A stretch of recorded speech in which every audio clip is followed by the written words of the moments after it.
Oh, I better shut the door. Hold on.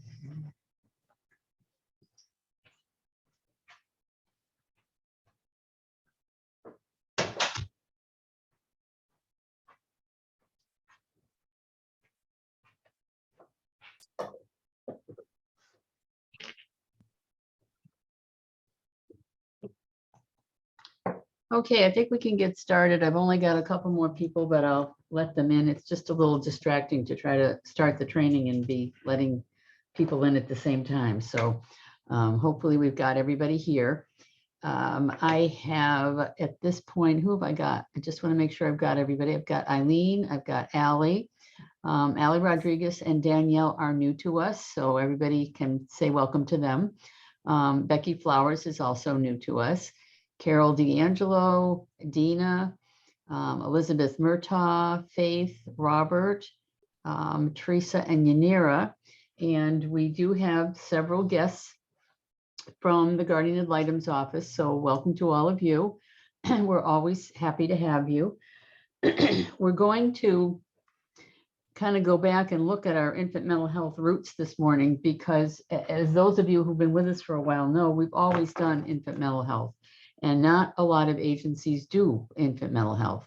And when the pandemic hit, unfortunately, we had to stop a lot of those services because we get a very large number of referrals for very young children, and they never stopped during the pandemic. And it was always very difficult because I know that there are some of you, and I know Dina does some telemedicine with the very little ones, but for the most part, we had to stop services from that 2 to 4 year old range because they were just too little to do it on telemedicine.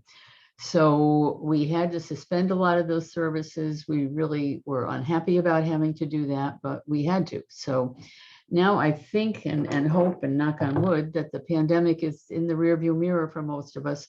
We are reinitiating a lot of those services. Those of you who have been doing them all along, this is nothing new, but for a lot of our new folks coming in, for a lot of people who had stopped doing the services to the very young kids, this is just going to be a refresher. And you do not have to buy the manual. This is the manual that we're going to be talking about today. If you go on the 0 to 3 website, you can download most sections of it. You may find that if you get reconnected with looking at it again, that it is a very, very useful tool. A very good way to evaluate, and actually you can use it to evaluate any age with some of the sections. But I think I just saw Dylan coming in someplace. Okay, Dylan, I've got you. The DC 0 to 5 manual is the 3rd iteration of this manual. And I think what a lot of people find is that they think it's somewhat overwhelming, but it really isn't. And we're going to go through just the tenets of infant mental health and why we do it and what we're doing and what we're looking for. But when we get into looking at the manual itself, I want you to understand that it is not as complicated as some of the trainings make it sound. You're looking at a concept of evaluating a young child in the context of their relationship with the caretaker. That's very different than what you do with older kids or with adults. You give them a diagnosis, you're looking at whatever kind of mental health symptoms they have, and you're treating that individual. With infant mental health, you really are evaluating a child in relationship to the caretaker. And that context of that relationship is everything that you're treating. So, and you'll see that when we go through the different aspects of the manual. So I am going to share my screen.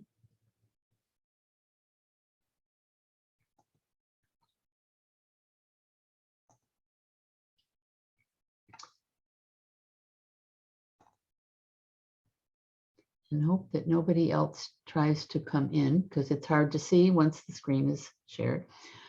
All right, we're going to talk about what infant mental health is and what it is that you're looking for when you take these clients. The infant mental health movement has changed quite a bit. It started in the mid 90s. I moved here in 1998, and I went to an NASW conference, and they had a workshop. At the time, it was the DC 0 to 3R manual. And it was the first time I'd really been introduced to the fact that you could work with very young children. And it was of great interest to me. I thought this is a really good field to look at and to study. I did not realize that it was in its infancy at the time. I had come from Massachusetts. I just thought it was something that Florida did, but it has evolved over time. We're going to talk a little bit about that. But what you're really trying to do is to understand and evaluate the baby brain in context to a caretaker. Now, most of us, and I'm assuming that my GAL compatriots here are also working in child welfare.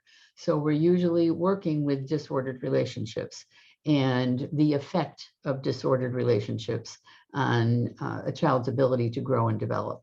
So that's the context that we're going to be looking at this in.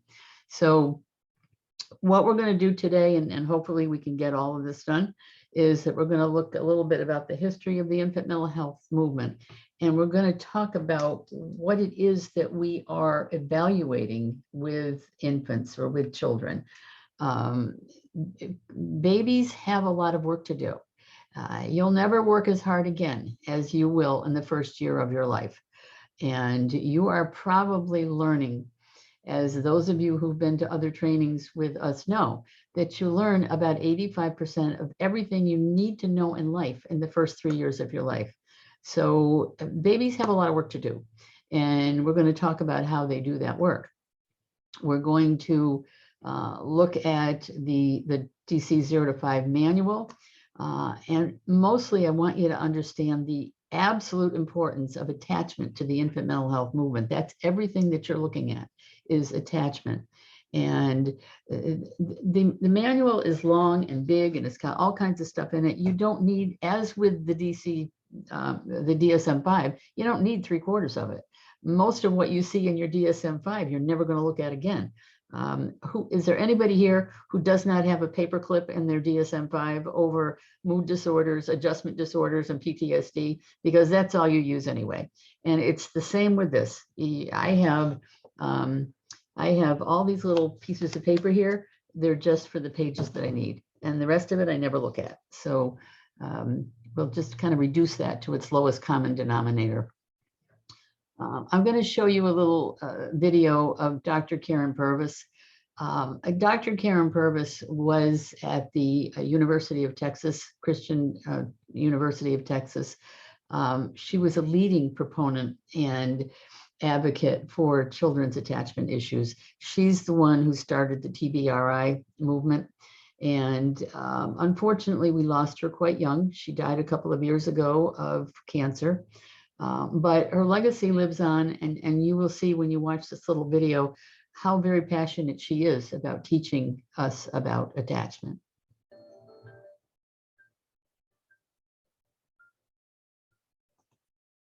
Hold on, I apologize. I need to turn the sound up, or you will not hear it.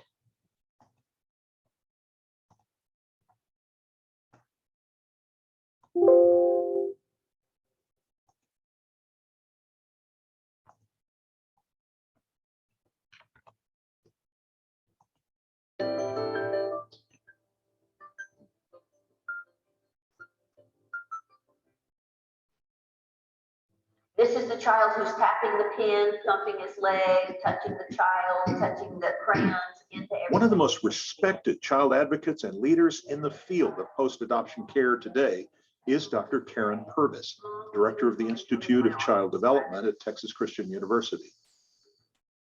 As a developmental psychologist and best-selling author, mother, and grandmother, Dr. Purvis has devoted her life to educating parents and helping children. For several decades, we have understood what is called the attachment cycle. And what it says is that a baby cries and a caregiver comes.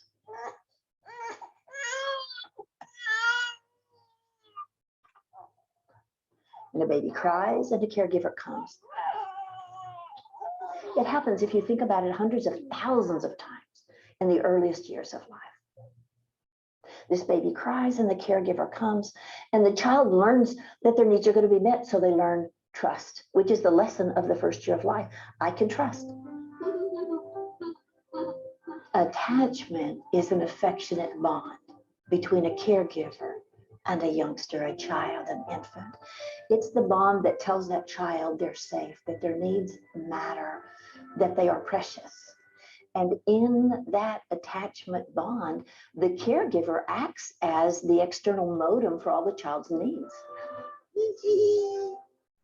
The attachment bond is about optimal development for every child. While it's essential for every child, the child who has come from a hard place with a history of trauma or loss or abuse has no hope of healing without a nurturing, caring attachment relationship. That's a sobering reality, but there is reason for hope. Just as neuroscientists have documented how trauma harms the brain, research shows that the right kind of nurturing can help heal the brain. The way we communicate with a child actually can stimulate the growth of certain areas of that child's brain that help them regulate things like emotion and attention, and even how they come to understand themselves and understand others. So whether you're a parent who's been a part of giving birth to a child, or even an adoptive or foster parent, you are the biological parent of this child, because the communication patterns you offer, the way you connect with your child, the way you have a relationship with your child, actually stimulates the firing of particular patterns in the brain that then get the brain to grow in specific ways, so that it becomes a biological reality, how your relationship changes the structure of your child's brain.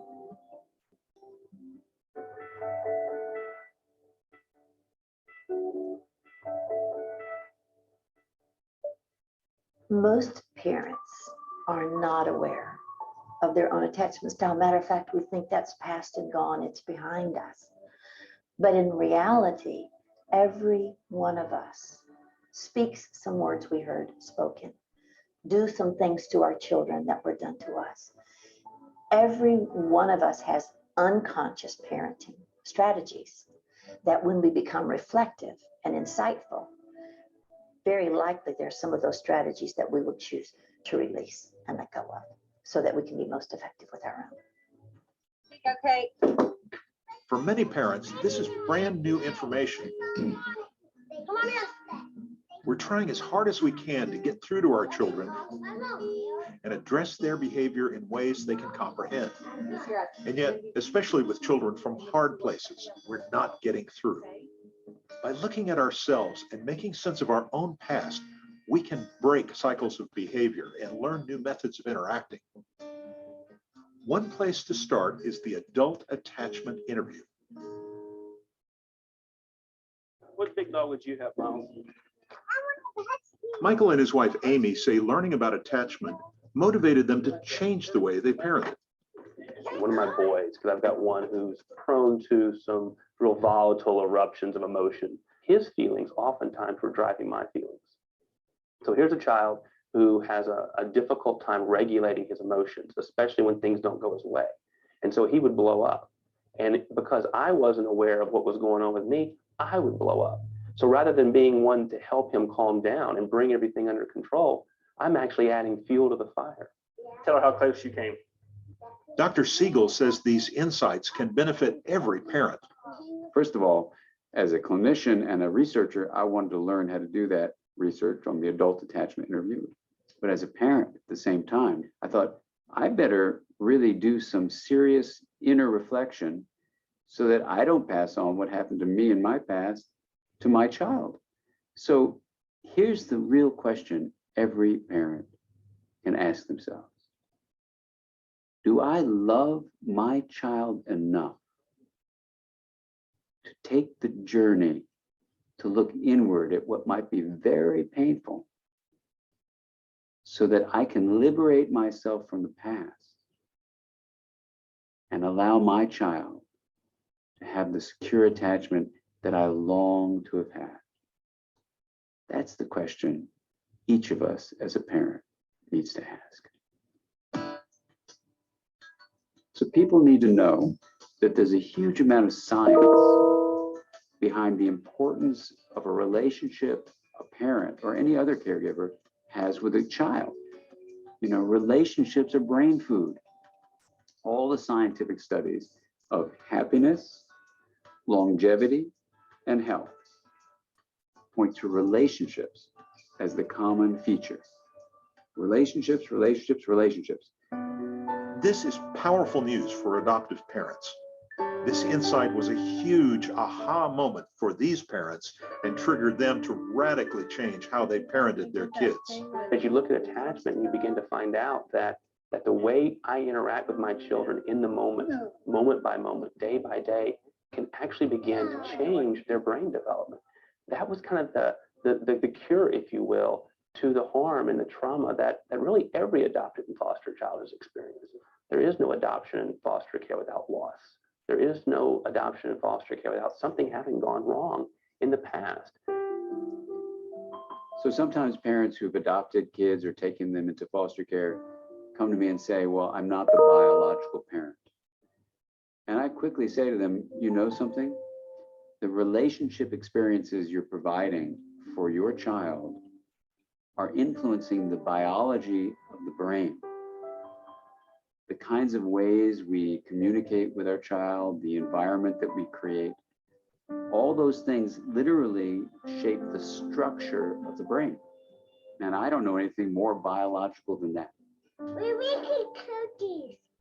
So you are, I say to them, the biological parent, because you're shaping the biology of your child's brain.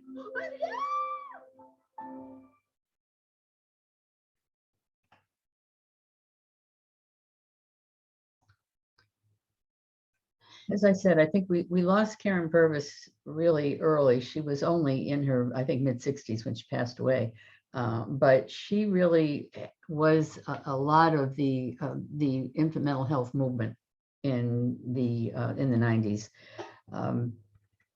And we see Dan Siegel on that video. I'm going to show you another one. These guys show up on all these videos. Dan Siegel is gray now, so I know that was probably filmed a little while ago. But he's another person that we have done his trainings with, some of the books that he's written about attachment. And I think we as mental health people did not always quite understand how important the primary caregiver's attachment was to the growth and development of these kids. And I think we do now.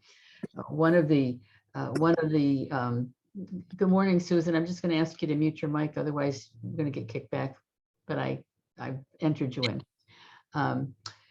One of the videos that I show in our seminal training, the one that we do at the beginning of every year, is the effect of trauma on the infant's developing brain and what happens to children when they are traumatized in the first 5 years of their life, which almost all the kids that we have had something happen to them in the first 5 years of life.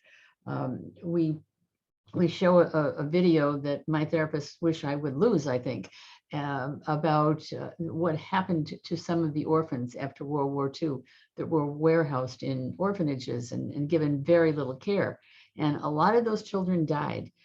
A lot, if you follow the historical movement with a lot of orphanages, the children that ended up on Staten Island who were brought over as immigrants and separated from their parents, or the parents got sick and died and they were put in an orphanage on Staten Island, 50% of them died.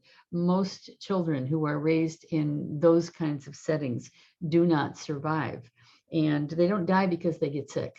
They die because they have no caretaking relationships, and eventually their bodies begin to break down.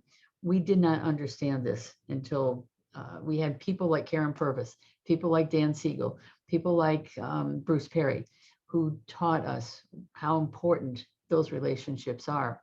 So what is infant mental health? All infant mental health is evaluating both the social and emotional relationships that children have from birth to 5.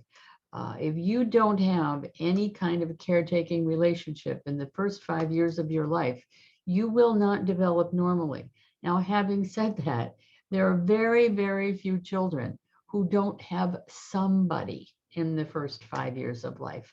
And that somebody can be absolutely critical. It can be a caring foster parent. It can be a grandmother. It can be a family member. It can be a friend.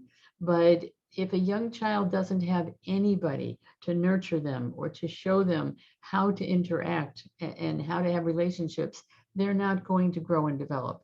And that is something we also know, something that you as mental health people need to keep in mind. If you are working with these very young children, that your work is absolutely critical to preventing the work that some of you do with teenagers. Because those of you who are working with older kids are reaping the benefits of what they didn't get in the first couple of years of life. So you're now trying to remediate what these kids did not get when they were young. So understanding how important this is and what we're looking at is pretty critical to understanding infant mental health. If we did not think that the first 5 years of life were as critical as they are, we wouldn't be here. We do know that 75 to 85% of all life's learning happens in the first 3 years of life. Think about what babies do in the first 3 years of their life. If you have children of your own or you're around young babies, the amount of change that happens in a baby's, even the first year, you bring your baby home from the hospital and your baby really can't do anything, can it? Your baby cannot survive without you. Your baby has to learn how to hold his head up. He has to learn how to roll over. He has to learn how to sit up. He has to learn how to crawl. He has to learn how to walk. He has to learn how to communicate with you and begin to talk. All of that happens in those first couple of years. That's a lot of work for a baby. If you watch any of which seems to be proliferating all over YouTube, the videos of people having nonsensical conversations with their babies, which are very cute. They're very fun to watch. I forget the name of the young male comedian that kind of started this with his baby, sitting on the couch, having this long conversation with his baby who was just talking gibberish to him. But that's how babies learn how to communicate. And if you watch any of those little videos, you watch the person who's talking to the baby. If the baby is looking excited, the person says, "Oh, what are you excited about?" And the baby responds, because the baby may not have language, but the baby's got emotions. The baby is looking at the person he's talking to. The baby is relating to whatever emotion that person is trying to communicate, and the baby's communicating it back. I'm sure if you have your own baby or if you have a grandbaby or whatever, and you hold the baby and you stick your tongue out, the baby sticks the tongue out. You make a surprised look, the baby makes a surprised look. That's called mirroring. And babies start to do a lot of mirroring in the first years of their life because they're communicating with you. And if you don't have any of that, if you as a baby don't have somebody that can serve in return, somebody that can, you cry, they come, somebody comes. If you don't have that, you're not going to develop healthy social and emotional and mental relationships. So if ever you don't think you're important to your children, you are. So what are we looking at? What are the 5 big jobs that babies have? Babies have 5 big jobs. In addition to learning how to walk and talk and crawl and sit over and roll up and all that stuff, babies have to develop the capacity to have a relationship. All of these things are interconnected. All 5 of these things are really rolled up into one big package that's called attachment. So you have a baby that has to develop at 3 months, at 6 months. What should that baby be doing at those stages? That's what we mean by developing capacity. You have to have babies who learn how to emotionally relate to the people in their lives. Those two are extremely important. If you do not have any kind of a relationship with a parent or a caregiver, you are not going to, the neurons in your brain that are beginning to build, that teach you how to do all the things you're going to do later in life, that teach you conscience development, that teach you empathy, that teach you to the ability to develop relationships with other people. If there's nobody there to build those building blocks in your brain, you're not going to build them. One of the big jobs that we have is to learn how to do things, isn't it? Mastery motivation just means we as babies have to learn how to do things. And if you are not in a situation where anybody is showing you simple, dumb things like how to hold a cup, how to put a spoon in your mouth, how to point, you know how babies always point, and the caretaker, of course, looks at that speck on the wall like it's the most fascinating thing they've ever seen. Babies learn to do that because they are relating to you. They want to get a rise out of you. And babies have to learn interaction. Now, those of you who have been in trainings with me before have seen the still face experiment.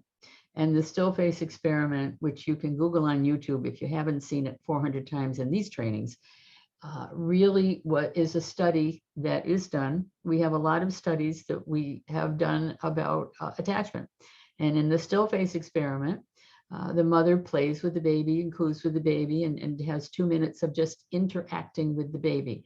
And the baby knows what it's trying to communicate to the mother, and the mother knows what it's trying to communicate to the baby. And even if they don't have language, they have a dance that they're doing. And then the mother has to turn around and turn back and hold a still face for 2 minutes.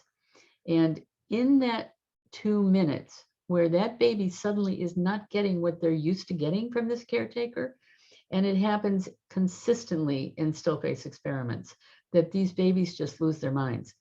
They do everything they can to get that caretaker back. They screech, they cry, they point. And if they do not get what they expect, if they don't get that serve in return, then they become incredibly distressed. The still face experiment that we show all the time, it's almost heartbreaking, because the mother is so distressed by the time of the end of the 2 minutes that the baby is crying and she's trying to hold the still face, and she finally is told, okay, you can play with the baby. And the second she touches, the baby's name is Becky, second she touches Becky, Becky comes right back, because that's what Becky is used to. Becky is used to serve and return. So these are the 5 things that we're evaluating. And it's really the 5 things that you're going to look at in this DC 0 to 5. It's just looked at in a different way. And I promise you, when you leave here, it will not be as complicated as you thought it was when you came in. So how do babies accomplish all these tasks? Donald Winnicott is all these guys that I quote are all old guys that are now passed away. They were all the beginning of the attachment, along with Bowlby and Winnicott and Donald Heaps. All of these guys began the movement of studying attachment 60, 70 years ago. This isn't new. But when we say there's no such thing as a baby, there is a baby and someone. That was Donald Winnicott. That was one of the things that he used to say. There is no such thing as a baby. Babies can't survive without a caretaker, can they? Babies can't do anything for themselves. Babies have to be a part of a relationship. And I know I have Cynthia on the call. Cynthia does our comprehensive behavioral health assessments. And I can tell you, because I've got 3 different assessors who do these assessments, but the effect of young children on opioid parents is devastating. Young children who are raised in households where both of the parents are addicted to opioids, where they're living in, we used to call them crack houses. I don't know what we're calling them now, but there's just a lot of people that are paying absolutely no attention to these children. What happens with these kids is that, and we see it when they're coming into foster care, that it's different than before opioids, before the opioid epidemic. We would see kids coming into care that had been physically abused by their parents, sexually abused by their parents. But the absolute worst thing you can do for a child is neglect them. And opioid children are the consummate neglected children. They've gotten nothing from their parents. So they come into foster care expecting absolutely nothing. They haven't done any of this stuff. They haven't learned that if they look up and cry, somebody's going to come. I mean, we have had assessments, and frankly, they're all the same. And I don't know how Cynthia and Jim and Jeff do it, because they're so depressing after a while that you look at this history and you see this baby who's now 2, 3, 4 years old, who's now coming into foster care, who's had almost no caretaking at all. These children come in not knowing any daily living skills. They don't know what food is. They don't know how to toilet themselves. They don't know how to do any of the things that one teaches a baby how to do. These are the kids that come in, don't know how to feed themselves, and they're 3. Don't know what the food is if you put it in front of them. We've come to see that a lot of the toileting issues that we see in older kids, when you're working with older kids and maybe you give a secondary diagnosis of encopresis, really, is that kid encopretic? That kid was never toilet trained. We have children that are 12, 13, 14 years old that do not know how to take care of that basic part of their lives because nobody ever taught them. So when we say there's no such thing as a baby, there's a baby and someone, that someone has got to teach these children how to do things. And again, the Spitz videos that I've shown you in the early trainings, which are the videos of the World War II orphans. Those children, when you look at the videos, and you can see that on YouTube, they're all black and white videos. They're really, really very, very sad, because they'll show these babies, and in many cases, these kids were picked up out of rubble when they were 3, 4, 5 months old, and now they're a year old, but they haven't grown. They're stuck in orphanages. They're maybe 1 to 50 caretakers. They're not getting any kind of care, and they stopped growing.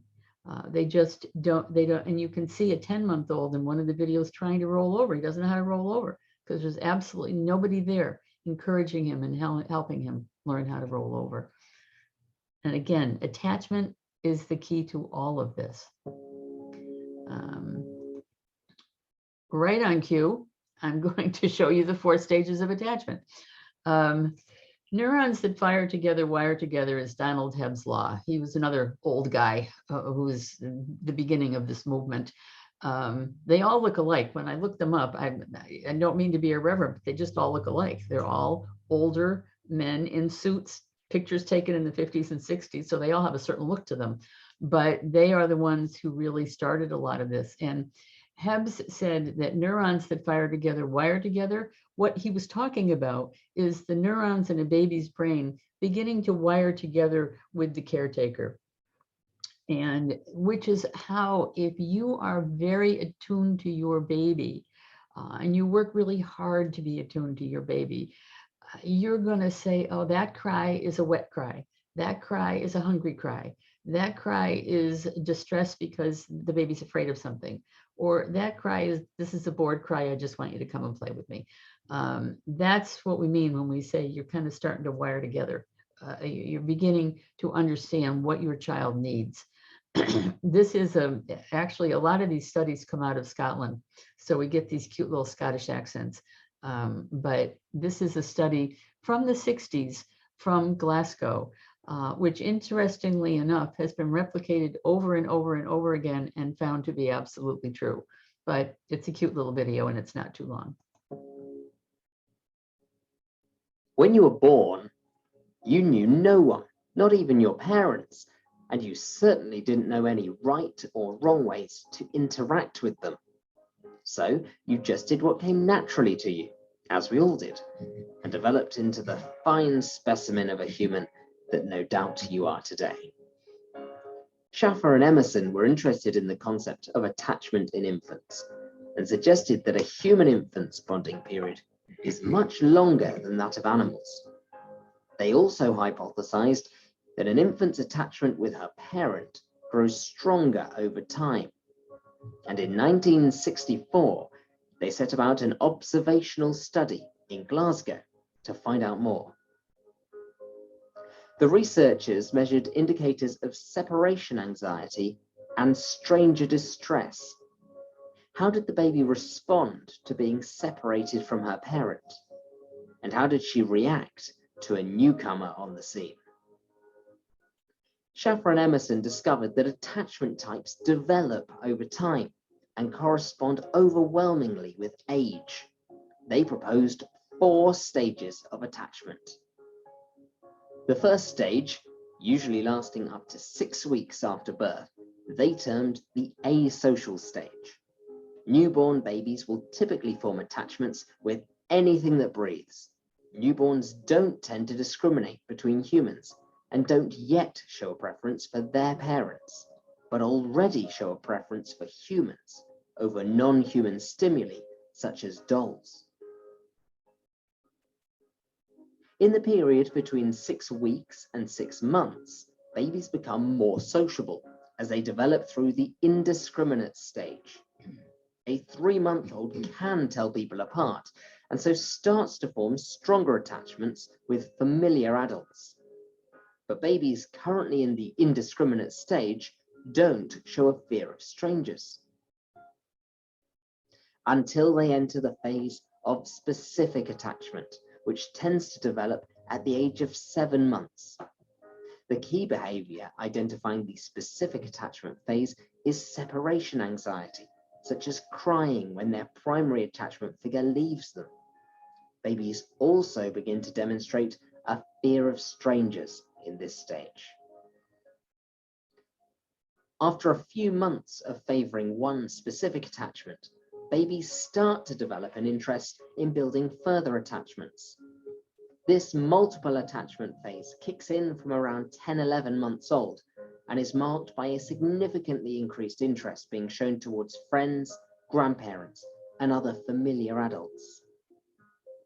So, do all babies go through the same stages of attachment styles as those 60 infants in 1964 Glasgow?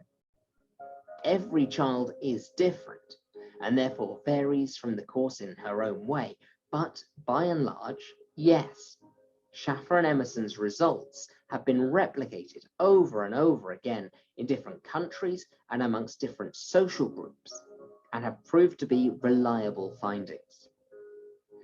Whilst individual differences separate us out in one way or another, there is something notably universal when it comes to building social attachments in this social world. Keep an eye out for more interesting developmental psychology videos about attachment, including Mary Ainsworth's Strange Situation.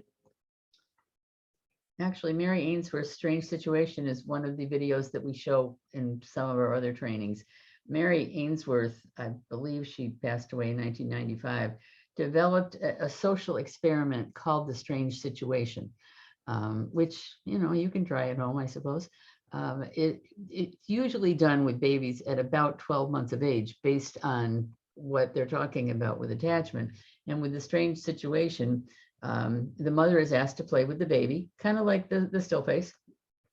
And then the mother is asked to leave the room and leave the baby alone in the room. And the baby is observed, the reaction. Some babies don't pay much attention when their caregivers leave.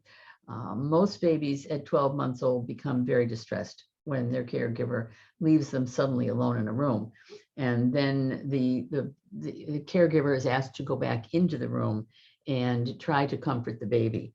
And it's actually kind of a funny video because it's a couple of male psychologists evaluating these mothers' attachment styles as they walk in. And you really wouldn't want these guys evaluating you, I'll tell you, because hold on, let me let Bonnie in. The mothers in the video, one of the mothers comes in and the baby immediately runs to the mother and the mother picks up the baby and the baby is very, very soothed and the baby begins to play again and everything's fine. And then there's a second mother that comes in and picks up the baby and the baby hits the mother in the face and refuses to be comforted. And the evaluation of these two guys is that she was just a cold and distant mother and probably disappointed this child on other times. So, but there's a lot of strange situations on YouTube as well. If you can Google Mary Ainsworth, you can Google the strange situation, the still face, and you will see a lot of little videos of social studies of the interaction between mothers and babies. Dan Siegel mentioned the adult assessment attachment interview, which I don't have on hand.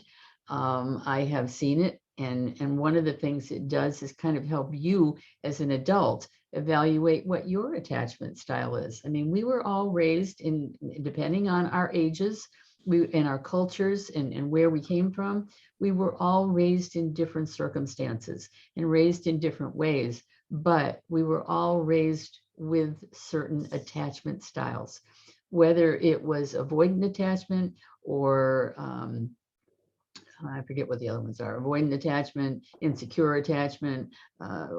We were raised in different. Somebody said something? Did somebody want to say something?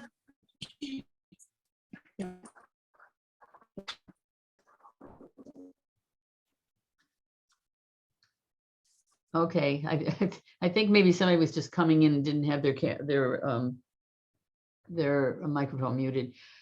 But if you look at the way you were raised and maybe the attachment style that your mother had with you, or that you formed with your primary caretaker, and how it now affects how you parent your own child. And remember, we were all, when we were children, it was a different generation. Now we're in this generation. We're trying to raise these children. We're teaching these children attachment styles. They'll grow up and be in the next generation and have to bring those attachment styles to their children. So just being aware of it is probably somewhat helpful.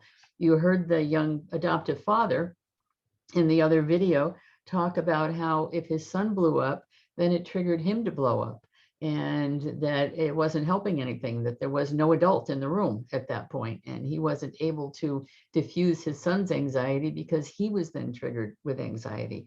So Dan Siegel's a big proponent of learning your adult attachment style and what happened to you as children and how it affects the way you are with your children now.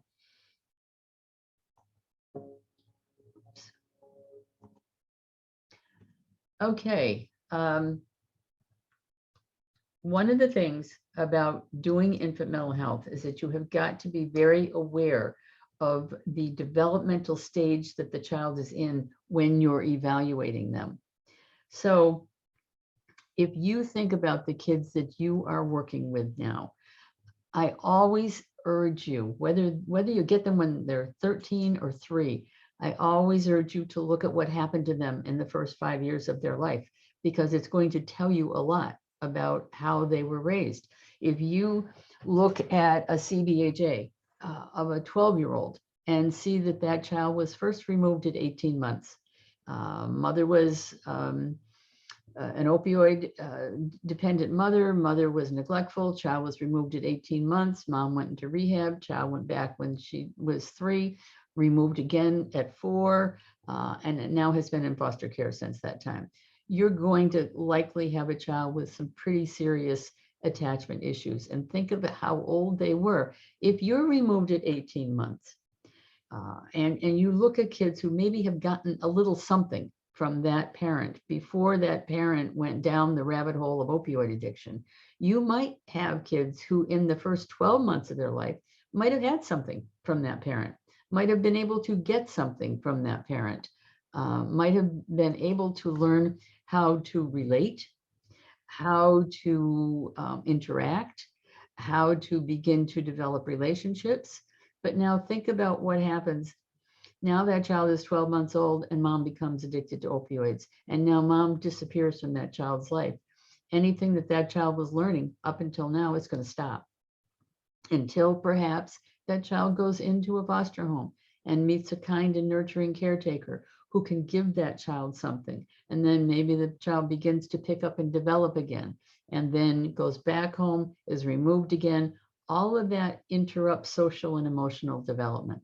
And it's why when you guys who are working in adoption have to try to help adoptive parents to understand that maybe they adopted a 10-year-old, but maybe that 10-year-old is emotionally and socially only 5, because that 10-year-old didn't have 10 years of social and emotional interaction with a caring adult.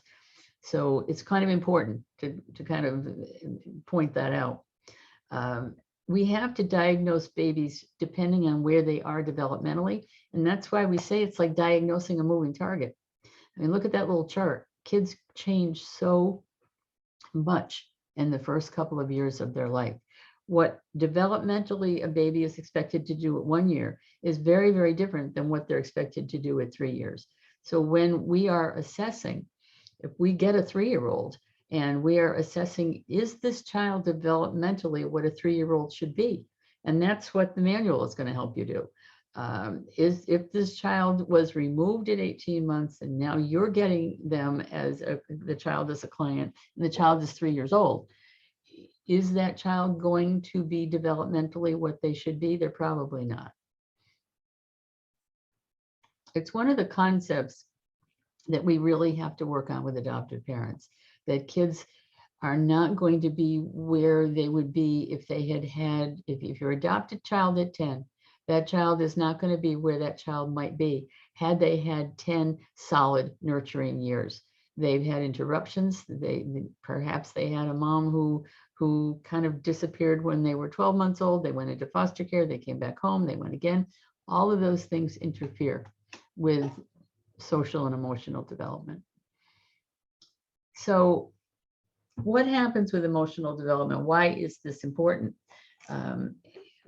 Again, if you look at those little YouTube videos, when you see the baby having this nonsensical conversation with the father, and neither one of them are making any sense because they're both talking gibberish, and yet they are relating to each other. The baby is matching the emotion that he sees in the father or the mother's face.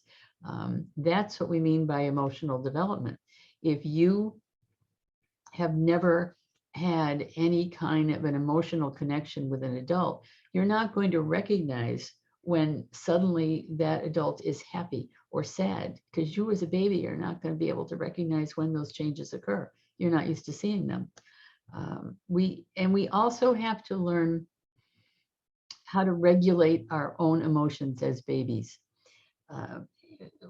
When you were a baby, depending on culturally and in what era you were raised, there were some of us that were raised in an era, the Dr. Spock era, where our parents were told to just let us cry, that if you brought the baby home and the baby cried, that the baby was spoiled and you shouldn't pick up a baby every time a baby cries. We moved into the T. Barry Brazelton era. If anybody remembers the pediatrician named T. Barry Brazelton, that was the 80s. He was on a video that I was watching yesterday, and he was the one who introduced the concept of absolute nurturance to a baby. I was at a conference and he spoke at this conference in Springfield, Massachusetts in the 80s. And there was a mother sitting in the front row. She had I don't think the baby was a year old, and the baby was crying. And he went over and picked up the baby and carried the baby through the entire workshop. And the baby didn't cry again. He was kind of an amazing person to be able to look at a baby and make an absolute connection with the baby. He was also one of the first people who taught us that babies can see. We were taught that babies couldn't see very well when they were born. Well, they can't see great, but they can see you. And he was the one who said, babies are people. Babies have emotions. Babies know how to get upset. Babies know how to get happy. Babies know how to tell you whether they're happy or sad. But we go through different stages of this as we're learning how to do it. But he also, T. Barry Brazelton was also the one who talked about helping your child by being the good enough mother.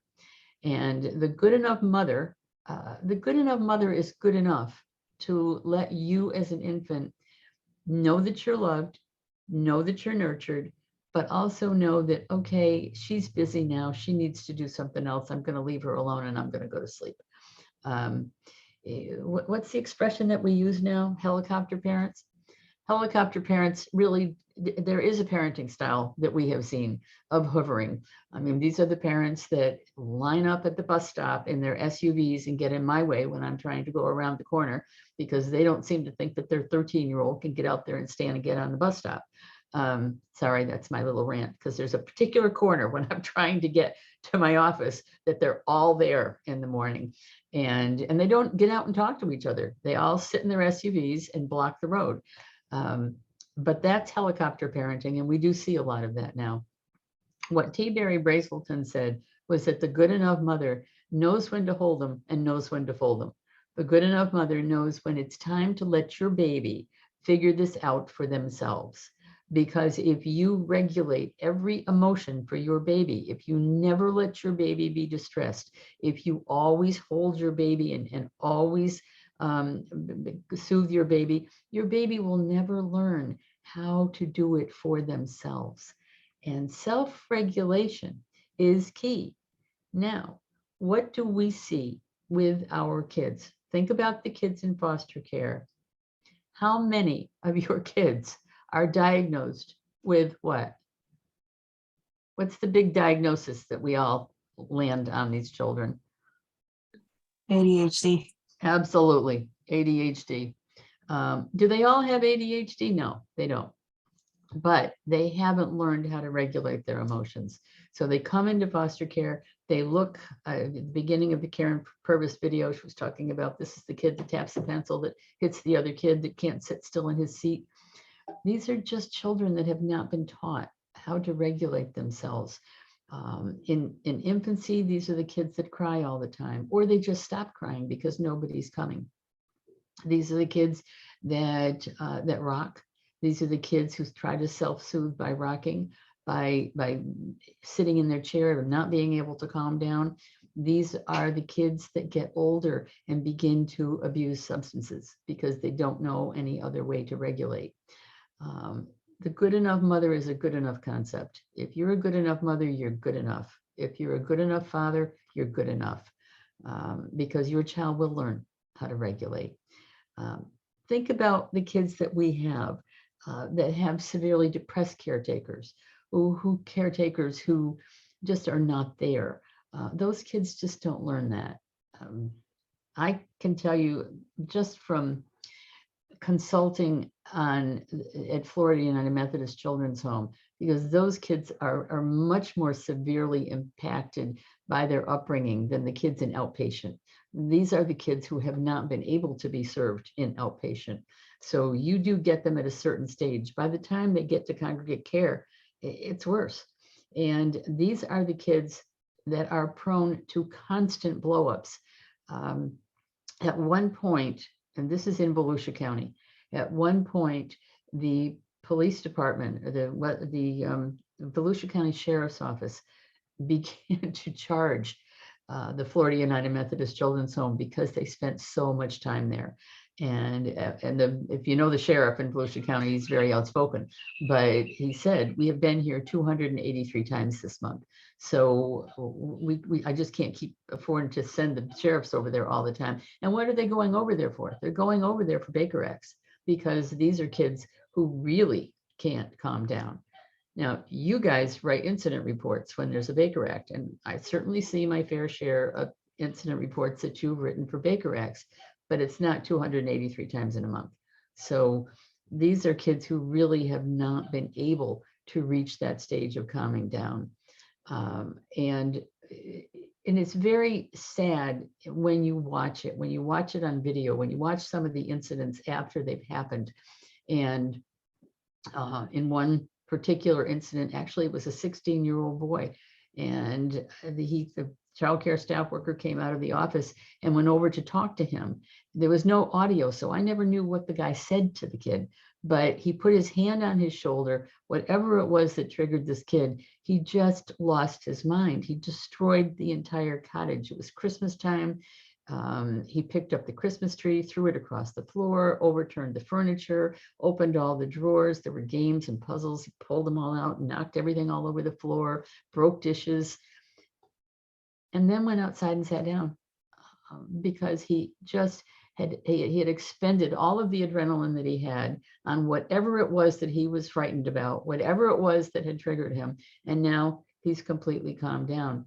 This was just a kid who had never learned how to calm down. So self-regulation is really key here, and just be the good enough mother if you have kids. What else are we looking at? We're certainly looking at relationships with parents and caregivers. And when we talk about serve and return is a big expression now in infant mental health. What does serve and return mean? It means that the baby cries and you reach out and pick up the baby. The baby laughs and you laugh with the baby. The baby does something and you respond. You respond and then the baby does something. So you're kind of learning how to dance together. You're learning what each other needs.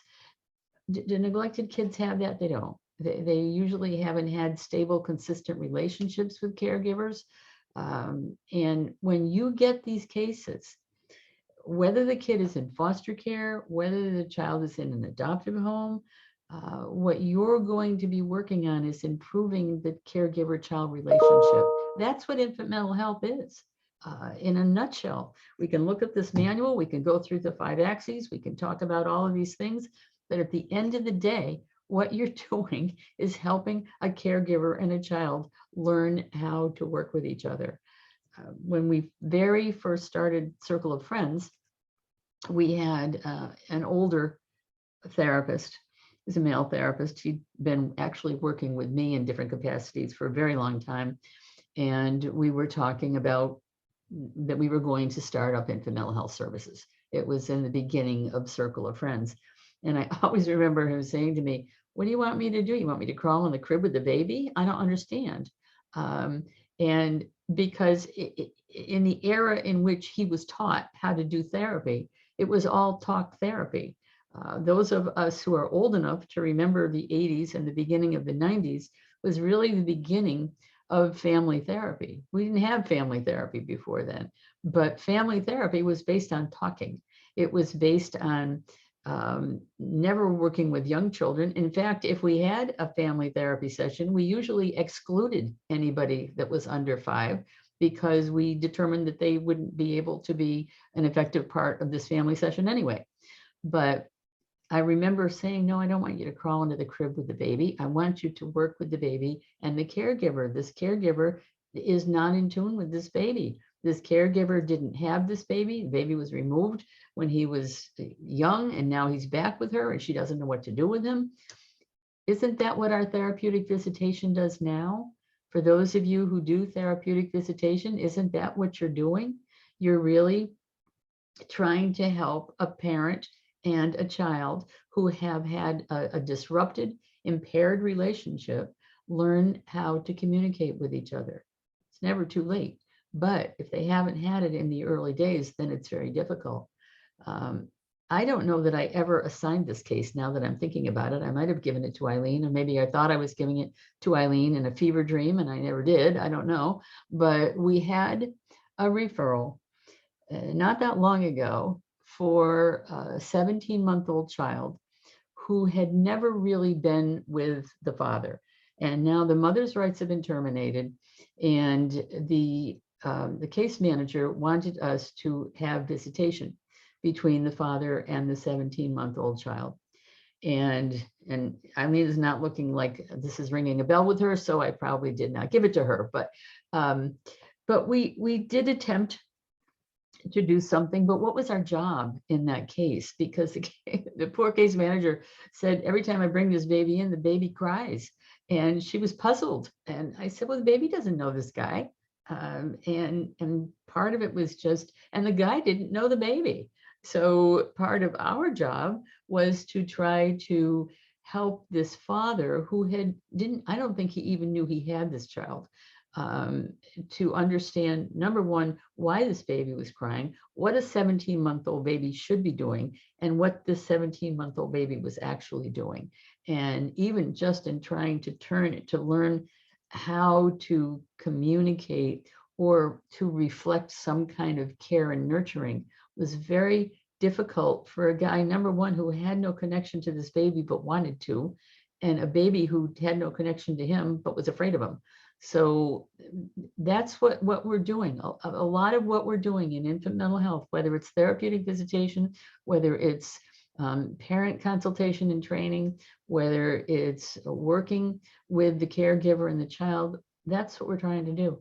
We're trying to help them develop a relationship with each other. It's not rocket science. It doesn't have to be. We're really just trying to help them to learn how to start to work together,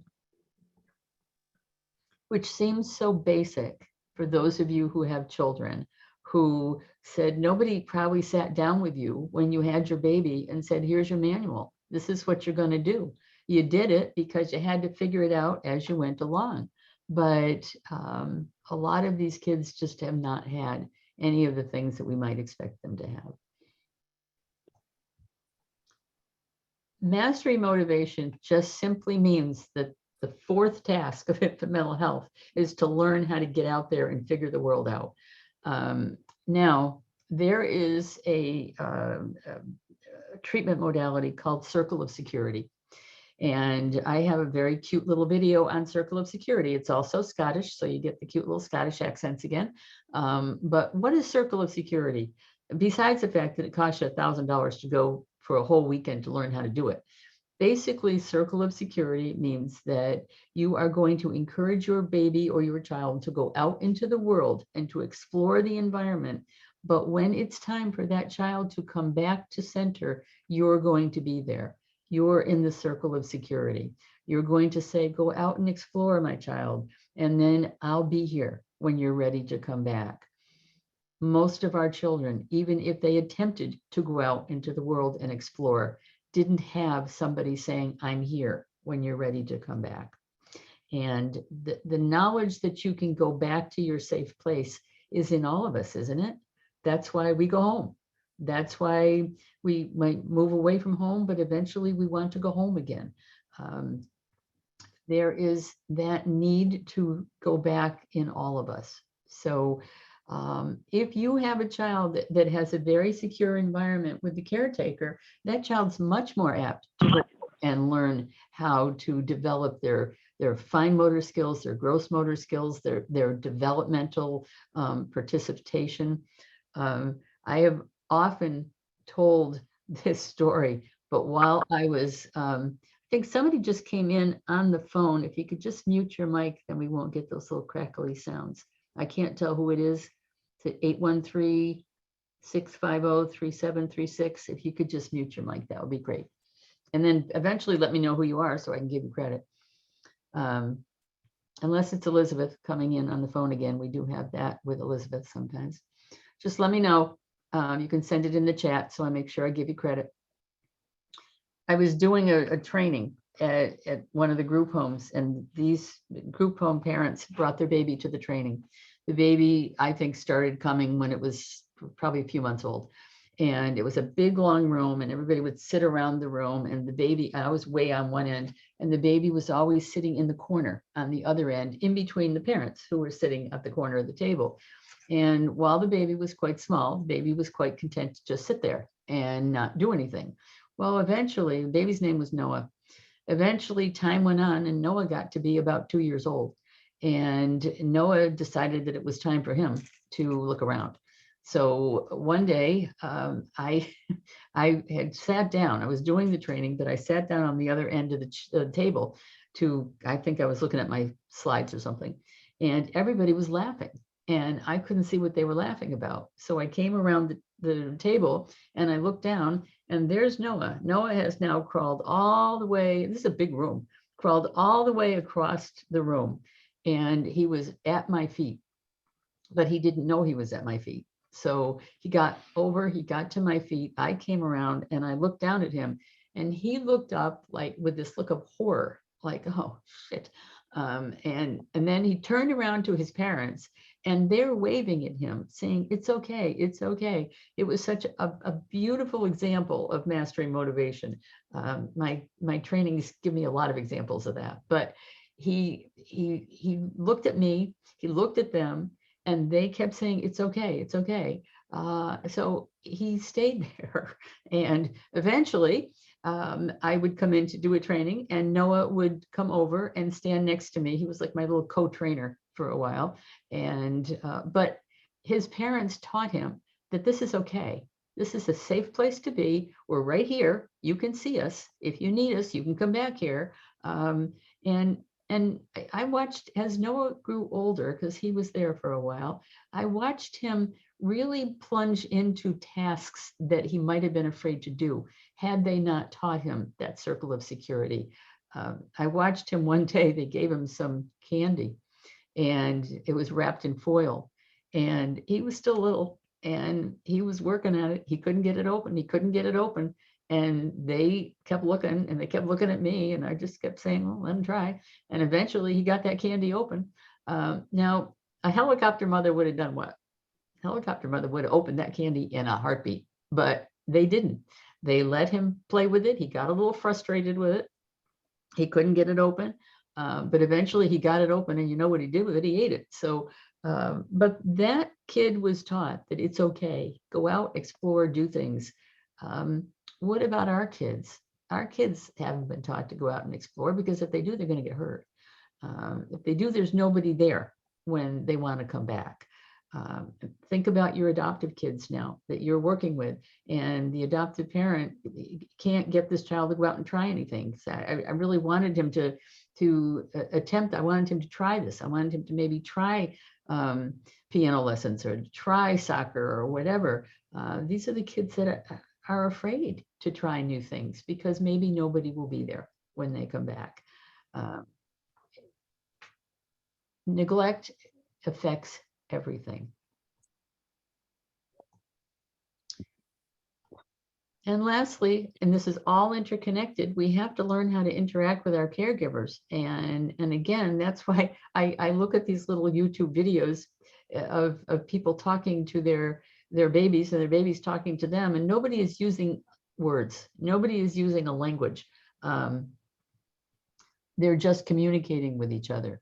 And the ability to have stable relationships is what encourages kids to be confident in their abilities. When we're working with kids in foster care, there are very few of those kids that are on the honor roll.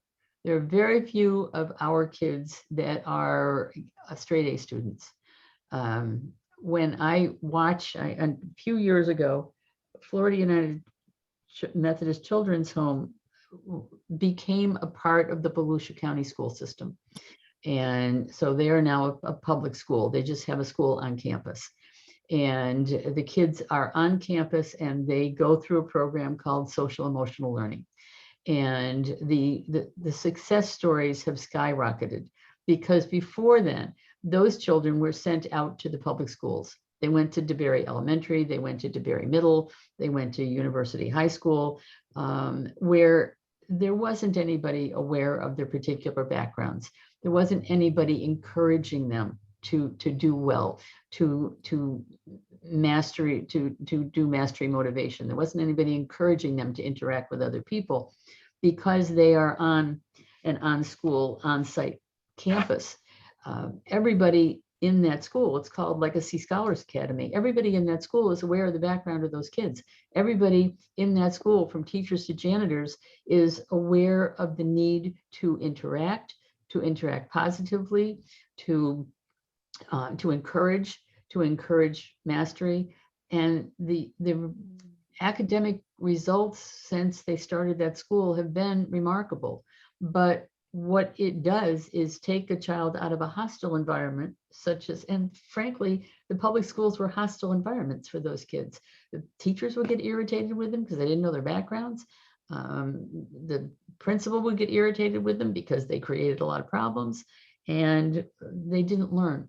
They didn't learn any of these tasks, and they didn't learn anything in school either. So positive social emotional environment and healthy attachment is everything for these kids. Okay, let me see where we are here because I want to give you guys a break. Okay, yeah, we're probably ready to move into this. It's 10:15. I'm going to give you guys a 10-minute break if you want to go grab coffee, use the restroom, whatever you want to do. Come back at 10:25 and then we'll move into the manual.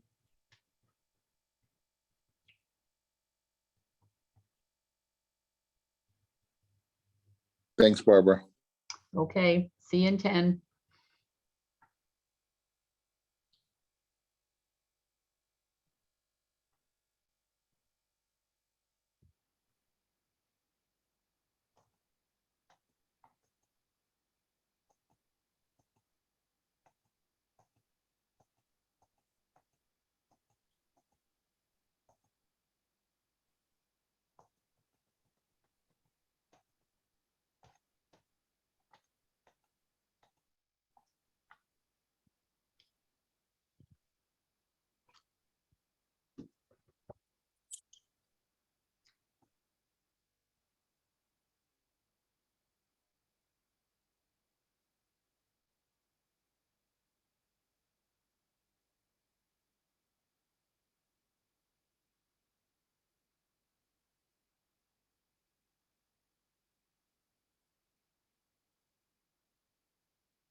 I forgot how long it takes my Keurig to make a cup of coffee. So.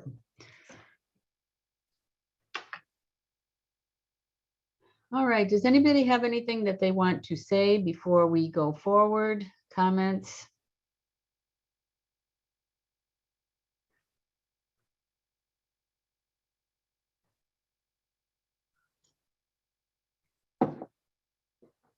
Just kind of a, I don't know, fun little thing that I had learned a long time ago when my children were little was when you were saying, you know, you send them off to do things, figure it out, and they'll come back. Mm-hmm. Someone had told me, you know, just imagine, how come my camera's not on? Someone had told me, just pretend that your child is on a rubber band and you're holding one end of it and they're on the other. And however far they stretch it, you know, when they get to the point that they feel they've gone too far, then they're always going to come back. So, and not to worry. about that so much. So that's always stuck in my mind. Well, and you didn't have to pay $900 to go to the Circle of Security to learn that, so. I don't understand why that particular course is so expensive, because the concept is exactly what you just said. Mhm. But, and the little video that we found is pretty much the same thing, so. Okay, anybody else have anything that they want to add to this party? Is this making sense to you?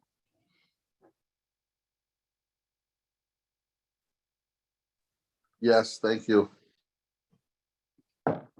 Thank you, Robert. Thank you for coming, Robert. We don't want you to get up to December the way you usually do with one training unit. It always happens almost every year. That's Yes, why I'm. yes, it does. Okay, I'm going to share the screen again. Okay, when we say the challenges of infant mental health it is like diagnosing a moving target. And why is that? They change so much. If you look at, if you bring your baby home from the hospital, hold on, it looks like I got a few people that need to come in.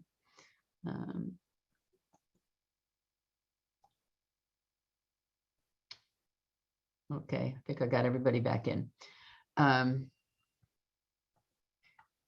I don't know if they still do it anymore, but they used to take pictures of the babies after they were born, and they're horrible pictures. I mean, my son is in his 40s, and I still have the picture in the baby book, and he looked like a little squashed prune. They're not attractive pictures, but it's what they look like when they're born.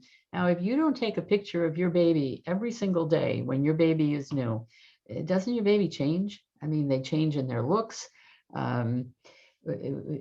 Pictures of newborns, and then look at them when they're 6 months old or 9 months old, they don't look anything like they looked at birth. And developmentally, that's the same thing. We expect the baby to learn new tasks and new physical tasks, new emotional tasks, and new social tasks every single day. And because we are the parents that we are, we're right there watching them. We're taking pictures of them. We're documenting all their wonderful accomplishments and driving our friends and relatives crazy talking about them. But that's what parents do. And what we find when kids come into foster care is that they haven't had those parents. So there's nobody there that's documenting their every move. There's nobody there to say, wow, they look so different. That's the challenge of infant mental health. We're assessing the relationship with the child, and the relationship has got to be assessed based on their history together and your observation of them. And the infant is going to grow during the assessment, aren't they? I mean, even if you have them for a month, they're going to be different than they were when you got them. So we want to make sure when we're looking at behaviors that we're assessing behaviors that are developmentally appropriate, or behaviors that are significant for a diagnosis. We would expect a 2 or a 3-year-old to have a temper tantrum. We might not expect a 6-year-old to have a temper tantrum. So we're looking at behaviors that are either appropriate for the developmental age or diagnostically significant, and we might want to be targeting it and looking at it. Now, again, let me say about this manual, because I know, because I've heard comments from some of you that this is an overwhelming thing to look at. It really isn't. And we're going to distill it down to what it is, because what you are going to be evaluating is the caregiver relationship with that child. The manual just gives you different ways to do it. That's all it is. It just, when we get into the Access 2 goes on forever. And when I first looked at Access 2, I thought, oh my God, this is so many different ways to evaluate a mother and a child, or a caretaker and a child. It just gives you different ways to look at it. And at the end of the day, we'll show you how to crystallize it down. So let's talk a little bit about how this has evolved. Infant mental health is a fairly new clinical field, and there's, believe it or not, Florida is at one point was one of 2 states where Medicaid paid for services from the time the baby was born. Now, I haven't gone back to research that to see if that's still the case, but that's why we can do it. because we have Medicaid billing from the day the baby is born. But the very first diagnostic manual came out in 1994, and then we were only looking at 0 to 3. We've kind of bounced back and forth with infant mental health between 0 to 3, 0 to 5, 0 to 3, 0 to 5. The first manual was 0 to 3. That manual was revised in 2005, I believe it was, to the DC 0 to 3R. And then the big change came in 2016 when we went back to 0 to 5 again, and we have the manual for DC 0 to 5. So while you're doing all this, you need to remember that this is an evolving field. This is a changing field. I've watched different agencies, different places to try and experiment with different things to try to evaluate children. We have been evaluating the attachment and relationship between parents and children for 70 some odd years, but it is now being looked at a little bit differently. And we're looking at it within the context of the fact that babies' brains don't always evolve if they're not in a nurturing relationship. So how are we going to do this? It is a little bit different. And when I say, I know you have 20 days to do your in-depth, I know that. I know you have 30 days to get your master treatment plan in. I know that as well. But when you're working with mothers and babies, you may change your mind about this as you go along. In the true context of infant mental health, you should be assessing over time. And I went to a workshop in Miami. It was Judge Lederman, who was the Chief Justice in Miami, put together a pretty wonderful program for infant mental health back in the 90s. And these women who were working in this program, they took all the time in the world. They had all the time in the world. They would evaluate the baby's relationship. They would observe the baby's relationship with the caretaker, with the foster parent, with the daycare teacher. They would talk to all these people. They would do multiple observations. They would assess the child's interaction with these people. And I remember saying to one of them, well, how do you do all this with Medicaid? And she looked at me like I was crazy and said, we're not billing Medicaid. This is a grant funded operation. So a grant funded operation, you can do anything you want to do. It's wonderful. You can take all the time you want. But yes, I know you have to give a diagnosis. And you have to give a diagnosis when you open the client. You have to give a diagnosis in order to bill your first session. It doesn't mean that you might not change your mind over time. It doesn't mean that you might observe this child over time and say, well, maybe this is not what it was. And that's okay. One of the things that we have not operationalized yet for infant mental health, but we need to, is the T1023 code for young children, which allows you to do multiple assessments. Well, I think it gives you, I don't want to say, because I'll say it wrong. I'm just going to say, I thought it gave you 9 months to do the assessments, and you can bill for them. At the beginning of the pandemic, we operationalized the T1027 code, which was family consultation and training, which allowed you, and I know a lot of you have utilized this, allowed you to bill that code and really focus on the caregiver, to say, this is why this child is doing what he's doing, to really work just with the caregiver and not use the child's individual units for that. And that was the T1027 code. There's a second code called T1023 that will pay for you to do multiple assessments. And now that we're going back into this again, full steam, I think it's probably time for us to operationalize that and let you start to use that. But you still have to have your assessment 20 days according to Medicaid. So DC 0 to 5 is a little bit different than 0 to 3. It's DC 0 to 5 has added some new disorders that we're going to talk about. And it's also gone back to the 0 to 5 concept. I think recognizing that there's a lot that happens up to age 5. And it also is a little bit better than the DC 0 to 3 are, about helping you to understand. Elizabeth, can you mute your mic? I think you're talking to Jillian. Yeah, sorry. Okay, no problem. Jillian usually joins us on some level, so. Yeah. The DC 0 to 5 is also going to help you discern true disorders from just behaviors that just happen. So it's a much tighter diagnosis once you learn how to use it. I sent you the crosswalk yesterday. The reason I sent you that crosswalk is because the DC 0 to 5 diagnosis, we can't build them. We have to use the crosswalk of DC 0 to 5. We have to cross it over to DSM-5. And if you want to, once you start to do your 5 axes, that's fine.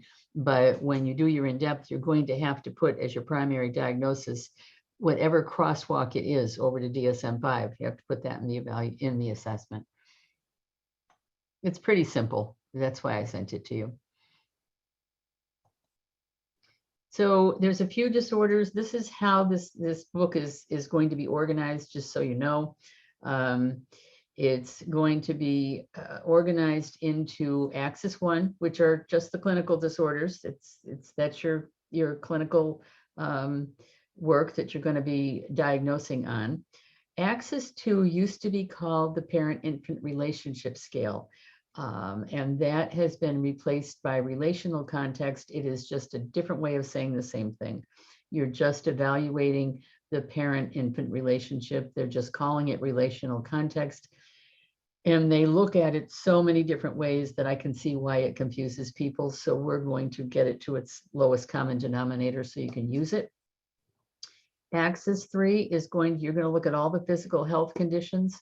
And if you don't want to buy the manual, I do understand, because it is, I think when I looked on it, it was $80. I know one of you was looking at it with me, and I think it was $80. It's easier to have it because there are charts and there's appendix for all of these things. And it's a little bit easier to just look and use the appendices and say, oh, this child has got this, this, and this. Axis 4 is the psychosocial stressors, which is really the best part of this manual. It is, there are charts in here that go over every single thing that could have happened to these children. And you can use that chart for any age that you have, because it's all the psychosocial stressors that have happened in a child's life. And the last one is just developmental competence. That just really means, is the child where they need to be developmentally? So that's the way DSM is organized right now. These are the disorders these are the categories of disorders. The ones that I put in red are the ones that you're probably going to use. I'm not saying that you might not have some of these other things, and you might have them as secondary. A lot of kids have different kinds of disorders relating to sleeping or eating or developmental disorders. Sometimes you have kids that have sensory processing disorders.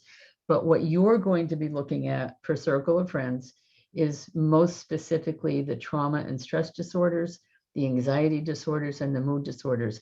Now, that is no different than your older kids, is it? When we open up the DSM-5, like I said, I've got a paperclip for adjustment disorder, I've got a paperclip for post-traumatic stress, and one for mood disorders. Now, once in a while, you're going to go into the other things and say, oh, what about this? What about this? But your primary diagnosis is almost always going to be a trauma diagnosis. We wouldn't have these kids if they wouldn't. If you were working in a clinic and a mother brought you in a child and said, I don't understand why this child relates to everybody except me, you would be in a different situation. You might have a relationship specific disorder, which is a disorder that is only in the 0 to 5 age group. It's an inability to interact with a certain individual, which you hope is not going to be your mother. But we're not working with most of those things. And it is my belief that you should not confuse your head with things that you don't have to worry about. Excuse me, Barbara, do you see Dylan in the waiting room? Oh, I'm sorry. No, where is he? Okay, he had trouble. He had to log out and log back in, but he can't get back in. I'm not even seeing him showing up. Okay. Hold on. All right, I'm going to have to unshare the screen for a minute.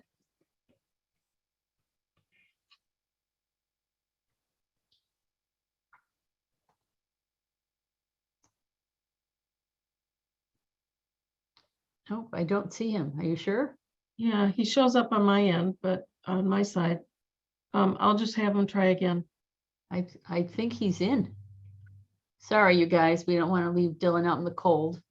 Okay, he just sent me a text. He said he has it working. Okay. Okay, good. All right. Tell him we didn't want to leave him out in the cold. Okay. There's a few new disorders in here you just need to be aware of. There's a few new ones in Axis 1 that were not in DC 0 to 3. We're probably going to be looking at some of these. Certainly early atypical autism, you're probably going to be seeing some of that. Inhibition to novelty disorder is, I looked it up because we don't use it very often, but it really is a disorder of very young children who are just afraid of everything. And it has nothing to do with trauma. It has nothing to do with the fact that mother was cold and unfeeling. Is just, it's a disorder when it says inhibition to novelty, this child just cannot relate to anything new.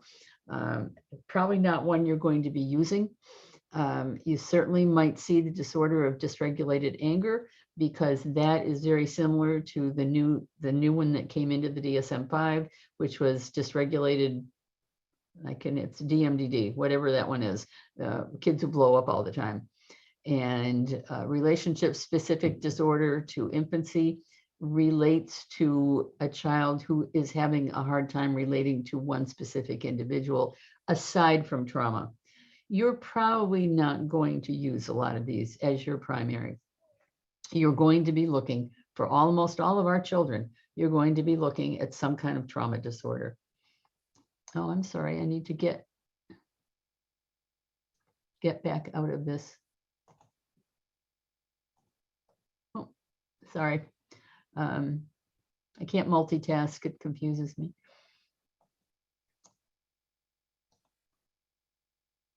Okay, the new disorders really have to do with kind of disruption, but on some level, but we have to make sure that we're diagnosing kids appropriately. I mean, this is a 2-year-old having a temper tantrum. That is not considered developmentally inappropriate. It's difficult for the poor mother who's in the Walmart trying to calm the kid down, but it's something that children do. And it's not considered abnormal. It doesn't have to do with the fact that the child was traumatized. It is something that happens. But all the new disorders have to do with some kind of a disruption in attachment. The difficulty, if I just go back a second and look at these disorders, if you really look at them, they don't necessarily have to do with the fact that the caretaking relationship is impaired by trauma. It often has to do with something else.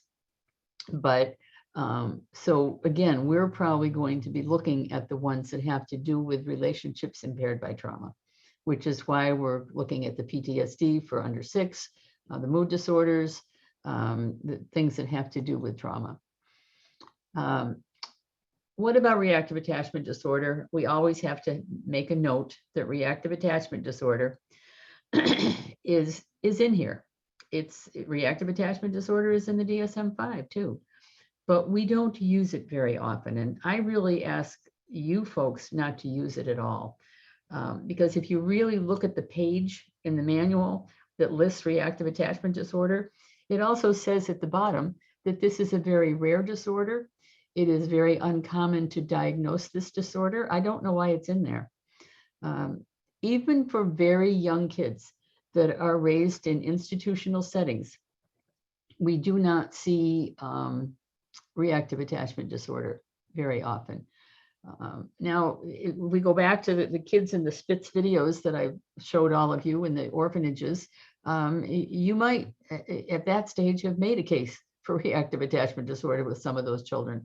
But most of what we have right now, it is very uncommon for us to diagnose a child with reactive attachment disorder, because almost everybody's had something, and something that they are now basing their attachment style on. There are very few kids who have had absolutely nothing. And again, you know, when I say to you, this is an evolving field, I've been in this field for a very long time. I can remember going to a lot of trainings about reactive attachment disorder, mostly in the 90s. And in the 90s, it was a terrible diagnosis to give a child, because the common thinking at the time was that you could never get better, that you could never learn to love, you could never learn empathy, you couldn't have a conscience. We might as well just shut you up in a hole and never let you out again. And that is what the medical community and the mental health community believed. And that is why we don't use it, because that is not true.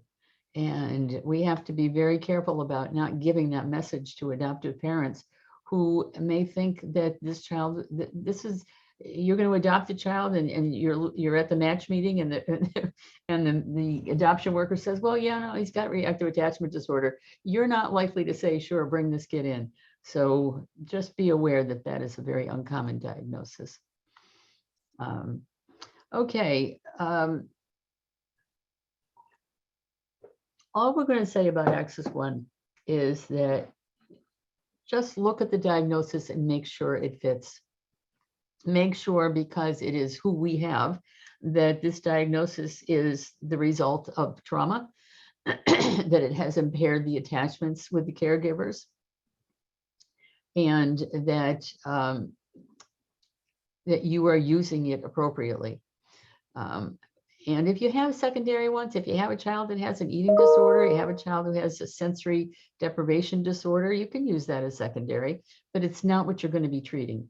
What you're going to be treating is going to be having to do with attachment and or lack of fit. So let's look at Axis 2. Axis 2 is replacing, this is relational context, and is replacing the parent-infant relationship scale. It's the same thing. And it is really what you are going to be really looking at here is the attachment or lack of attachment between the child and the caretaker or the caregiver. So you're not looking at the child's relationship with the foster parent. You're looking at the relationship with the caregiver, usually from whom the child was removed. So you're looking for the unique fit or the lack of fit, because you're often going to find a lack of fit between the two. And we are not saying that if this child has an impaired relationship with its primary caregiver, that goes to the other people that the child is related to, because it doesn't. So we are using this scale to rate the relationship as it exists between the child and the caregiver. It's not looking at pathology in the caregiver. It's not looking at pathology in the child. It's looking at how they fit or don't fit together. So how do we do that? This scale is going to give you 3 different ways to look at this. At the end of the day, it's going to get crystallized into something much simpler than what I'm going to talk to you about right now. But Axis 2 spends a lot of time on pages 142 and 143 to rate dimensions of caregiving. Basically, how do we take care of our kids? We feed them, we clothe them, we change them. We set up bedtimes and bath times for them. If they're distressed, we comfort them. If they want to play with us, we play with them. If they have to be taught discipline or right or wrong or whatever, those are all just dimensions of caregiving. You're going to be observing the child with the caregiver and say, how does all this work? Is this a mom who really, or I always say mom, but we're talking about caregiver, it can be anybody. Is this a caregiver who is very attuned to what this child needs? And if we're talking about a 3-month-old, a 3-month-old can't do anything for themselves, can they? A 3-month-old has to be fed and clothed and changed by the primary caregiver. The 3-month-old is going to cry and let the caregiver know that they're upset. The caregiver is going to respond to that child's needs. Again, it's the YouTube videos with the baby and the caretaker babbling at each other, and they're not talking, they're just babbling at each other, but they're meeting each other's emotional needs. All of these words are a lot of words. Go onto YouTube and look at the mothers and the babies and the fathers and the babies that are babbling with each other. That's what we're looking at here. Is dimensions of caregiving. How does this caregiver, or how has this caregiver provided comfort from distress, provided for basic needs, taught the child what the child needs to know? Establishing structures and routines. If there's one thing that we see with the caregivers that lose their children, especially opioids or whatever, none of this happens, does it? That's why children that are removed from opioid parents have so little expectation of caregiving, because none of this has happened. There was just I think it was in DeBerry, I live in DeBerry,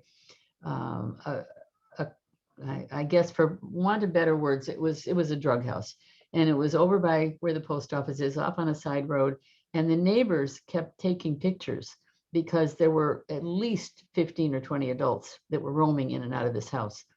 And the neighbors kept calling law enforcement and taking pictures of the things that were going on. And there were some children in there. The long and the short of it is they did a bust on the drug house. They were all arrested.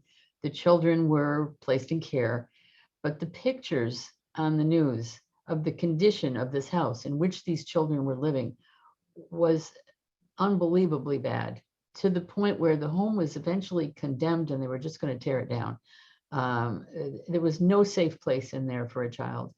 And when we talk about things like that, and the babies that were removed from this house, we're getting nothing. The toddlers that we read that have been removed from drug houses where the fentanyl and the drugs are within their easy reach, where there's feces on the floor, where there's just garbage everywhere. These are not children who've had any kind of caregiving. And when I give you an example like that, it's probably a little bit easier than looking at all these words. People have got to provide basic care for their children. And if they haven't been cared for themselves, we can't always give what we never got ourselves. So basic caregiving is all we're looking for here. The second element that gets rated in Axis 2 is, how does the child's characteristics contribute to the relationship? And when I look at this picture of this little girl, it's unbelievable to me that anybody could not want to love that child. But we know that it happens. We're in this field. And what are we looking at in the child's characteristics that might be contributing to the fit or lack of fit in that relationship? When we talk about temperament or their appearance or their health. Now, none of this is the fault of the child. None of this there's nothing implied in the DSM-5 that if a child's physical appearance is somehow not pleasing to a parent, that's that child's fault, or that the child has mental health issues, or that the child is sick. But it does contribute to the relationship. And I'll give you some examples. If you have a child that is very hard to soothe, anybody who's had a colicky baby will know that it's very, very difficult if your baby is colicky, because you're a new parent, you're tired, and colic is very distressful for everybody in the relationship. It's very hard for the child. It's very hard for the caretaker. When you read these tragic situations where the child has been shaken or battered, invariably it involves something like this. We've had circumstances where the relationship is impaired because the mother was in a battering relationship and she says the child resembles the batterer and I don't want anything to do with him. Kids who have a lot of physical ailments or developmentally, that's difficult for caregivers. Kids who are sick all the time, kids who have some kind of situations where they have to be repeatedly in the hospital, those can contribute to the lack of fit. Or kids that are just withdrawn due to poor attachment. And then we have the basic bad temperamental fit. This is nobody's fault. If any of you have got multiple children, you probably know that if you are honest with yourself, there are some of your children that you probably relate to better than others. Doesn't mean you don't love them all, but some parents and children fit better than others and some don't. Bad temperamental fits can add to poor attachment and poor connection. And the third way that they look at this are dimensions of the caregiving environment. So we're looking at whether or not this caregiver is able to meet the child's needs by responding to their cues, by, again, we're talking about communication, playing with them, problem solving, just basically taking care of them, basically paying attention to them. Those are just the three ways that they break this down. You do not have to go through all of this. You have to know, what is basic caregiving? What is this caregiver doing for this child? Has this caregiver fed this child, bathed this child, paid attention to this child, talked to them, played with them? If they have a problem, does the caregiver try to solve it? Is there anything about the baby or the child that might be impacting the relationship, and that is not the fault of the child? And when you get through all of this, this is what you're going to do. You're going to look at 4 different levels of adaptation. You're going to either, on axis 2, you're either going to say this child is well adapted and there's no concern at all. You might say, well, relationship is a little bit strained. We might want to do some monitoring. Maybe this child and this mother or parent just don't seem to really connect with each other. More than likely, for our clients, we are going to be looking at a level 3 or a level 4 relationship context. We're going to be looking at level 3, which is compromised to disturb relationships, and intervention is going to be indicated, or level 4, which are very dangerous relationships. And we're going to say, okay, intervention is not only required, but it's really needed to protect the child and keep the child safe. Our primary worry is the child. Of course, if a parent has some issues that we want to try to and feel compelled to address, of course, we want to do that.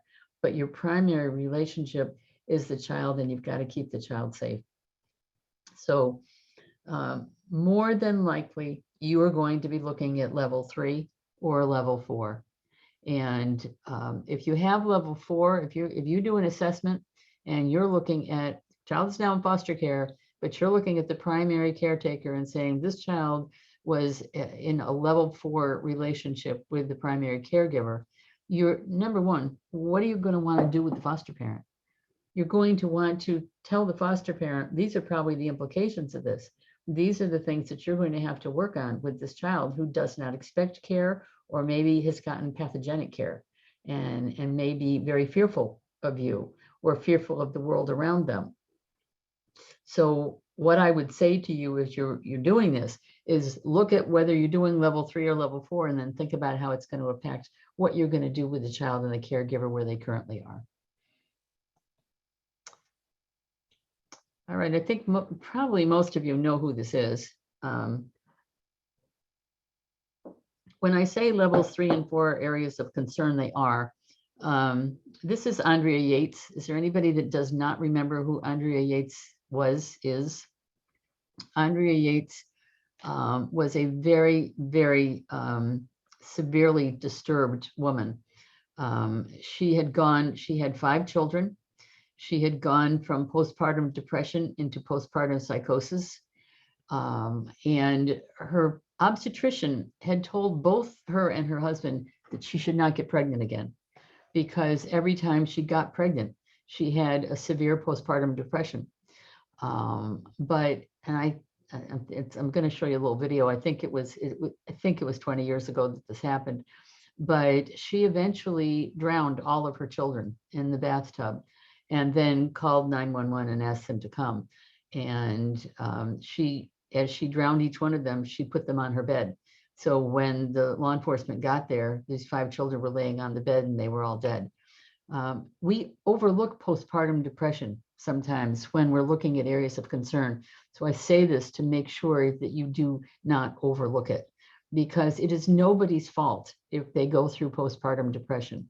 And it's very common. Who was the actress that came out and said that she had it? I think it was Brooke Shields, who went through a period of postpartum depression and was trying to speak out as a public service to say, this is what happened to me. And then I think somebody else said, oh, that doesn't know. Well, it's Tom Cruise, my not favorite actor, said, oh, nobody has postpartum depression. But she was trying to do a public service. She was trying to say this happens.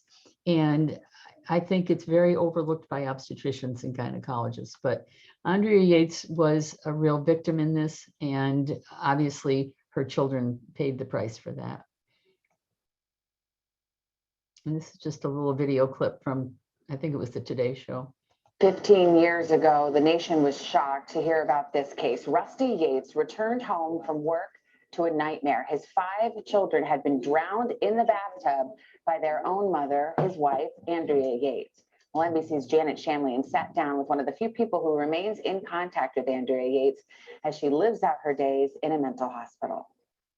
It was a crime that horrified the nation in June of 2001, 15 years ago. Andrea Yates drowning her 5 children in the bathtub of her Houston area home. She then called 911 to report what she'd done. You need an ambulance? No, I need a police officer. You have sent an ambulance. Noah, John, Paul, Luke, and baby Mary, 7 years to just 6 months old. Her husband Rusty was working at the time. He returned to a scene of sheer terror. Cops were crying.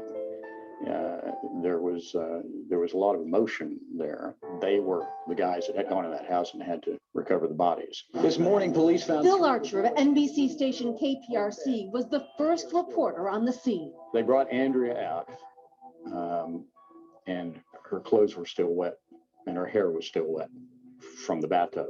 And they brought her out, and she looked like a zombie. There was a sort of wildness in her eyes. Even with a long and documented history of mental illness, including suicide attempts, she was charged and convicted of capital murder. But the verdict was later overturned, and in a subsequent trial, she was found not guilty by reason of insanity. She testified she believed her children's deaths would save their souls. Andrea Yates was committed to a Texas mental hospital where she remains today, now 52 years old. You talk to Andrea on a weekly basis? I'd say probably about every 7 or 8 days. How is she doing? She is, I think, doing remarkably well. She has excellent care. George Parnham was and still is Andrea's attorney. There's not a day that goes by where she doesn't care for, talk about, is happy about her children's lives before June the 20th, and grieves for her children. Parnham says she spends her days making crafts, which are sold anonymously to benefit charity. And according to People magazine, she also spends time watching videos of her children. The hospital where she is, there are no razor wires, there's no bars, there's no armed guards, no fences. For the most part, it's a life of solitude. She never leaves the hospital and has few visitors. And while the case comes up for review yearly, Andrea has never sought to be released. Rusty Yates divorced Andrea 3 years after the incident. He later remarried and had another child, a son who's now 8. According to recent court documents, his second wife filed for divorce last year. In a 2015 interview with Oprah Winfrey, he spoke about his grieving and where his acceptance is now. For some reason, when I think about them today, I think of them as being, teenagers. Because he would be 20. Or young adults. Your oldest son would be 20 now. It's really easy to get caught up in how they suffered or the fact that they're gone. And what I tried to do was say, look, I'm not going to let these events steal, that joy, the joy that we had for those 7 years. I could name a worse situation than this, maybe with the exception of Sandy Hook. The added element here, of course, is that the children were killed by the one person that should have guaranteed their safety. 5 beautiful lives lost. 15 years later, a tragedy that still resonates. For Today, Janet Shamley and NBC News, Houston. Hello, Today fans. Thanks for checking out our YouTube channel. Subscribe by clicking that button. I can never get right to the end, and then something else always jumps in there and I don't get to click the thing. When I was researching this, there's a lot of examples of mothers who've killed their children. Sadly, I'm not going to show you this one, but I had found this video first before I was able to find the one on Andrea Yates. This one is the mother in Massachusetts. I think it was just a few months ago. She was a pediatric nurse, and she had a postpartum psychosis and killed her 3 children and then tried to kill herself. It is not common. It is not a common thing that happens. Psychosis is not common, but postpartum depression is. And it's something you probably want to factor in when you are looking at the disordered relationships. And on that cheerful note, we will move along. Axis 3 is the same as DSM-5. You're going to be looking at the child's physical health. And the child's physical health may have something, and often does have something to do with the interrelationship with the caregiver.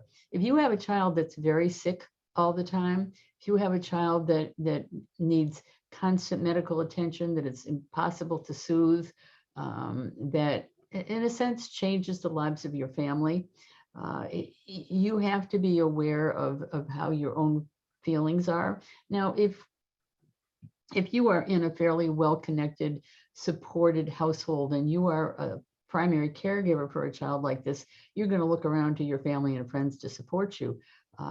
If you don't have that, then the child's physical health can have a lot to do. And how do we get it? We are going to get it by parent report.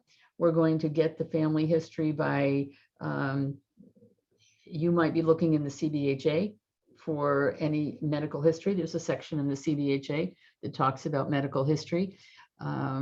Most of you are not going to have any direct communication with medical providers. You might want to be looking at what the parents report, what's in the CBHA about history, what you might see with the child in the foster home, and see if there's any chronic type of history that we need to be aware of. And those are the kinds of things that we would be reporting on.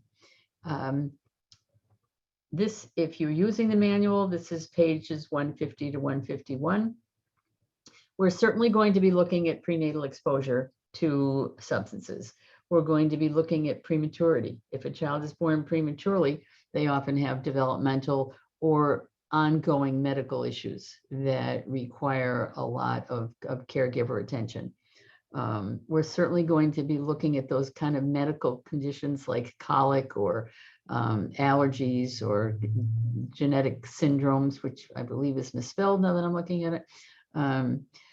We're going to be looking at any kind of things that would be trauma, fractures, acute infections, anything that we know happened as a result of trauma from the caregiver, any kind of bruising, any kind of sexual trauma. That's what we're going to be noting in Axis 3. Now, for those of you who have done the DSM-5, we might put allergies or asthma. Those are the things that show up the most because our kids always seem to have some kind of medical condition.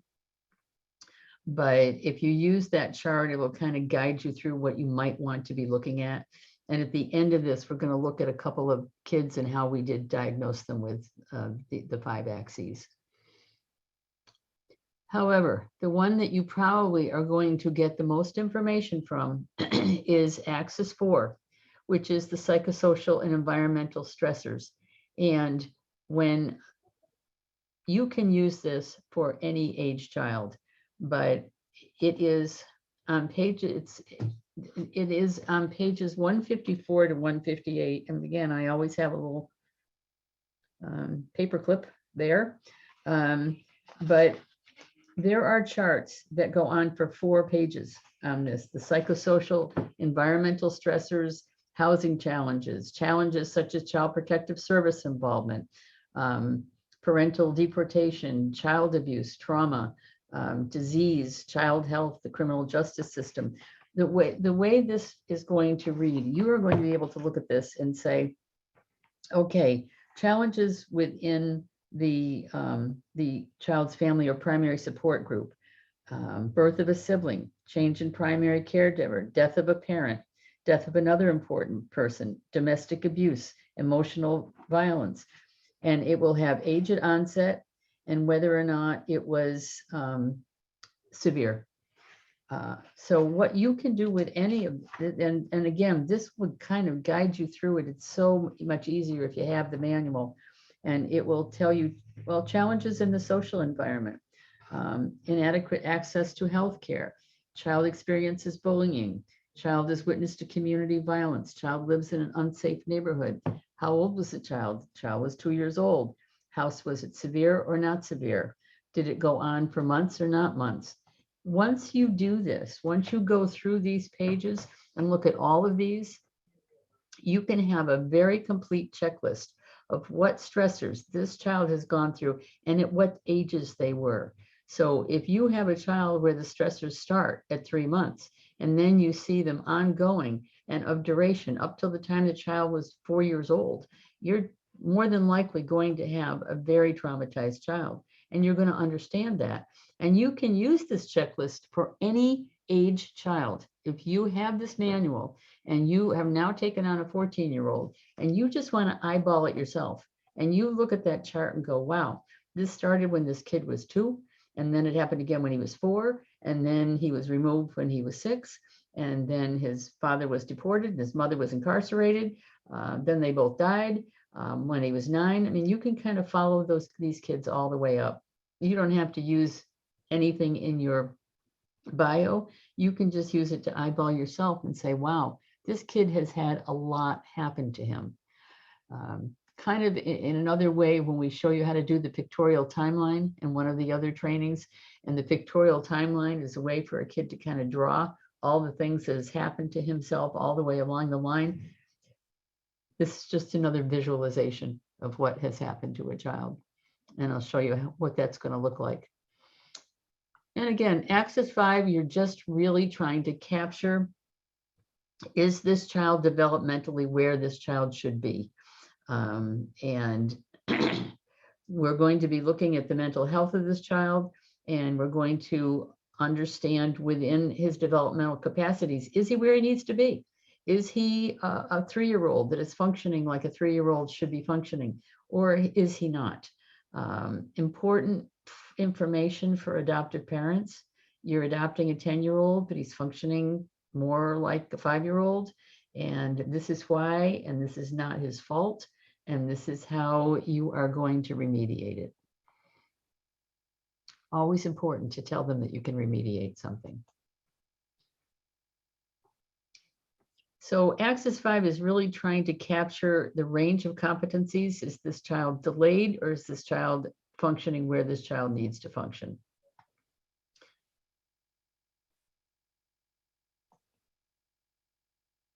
So how are we going to measure? How are you going to measure to see where a child is developmentally? Well, you're going to watch him. You're going to watch what does a child look like when he's playing? How does he handle his toys? Is he handling his toys appropriately? What does the caregiver say? Does the caregiver say this kid is 6, but he acts more like he's 3? You can use assessment or screening tools if you have them. You can go on YouTube and watch The Strained Situation. One of the things that we attempted to do, but it got too complicated to continue it, was the parent-child the PCIT, the parent-child interactive therapy. And a lot of that is observation of the child and the caregiver together, and observing how they interact, how they play with toys together, how they are when they separate from the caregiver. Are they developmentally where they need to be? And again, in the back of this manual, in Appendix A, at the very back, let me find it. It's on pages 162 to 163. It will go through domains, emotional, social, relationship, language, and ask you how old the child was, and are they fully present? Are they inconsistently present, or are the domains absent? So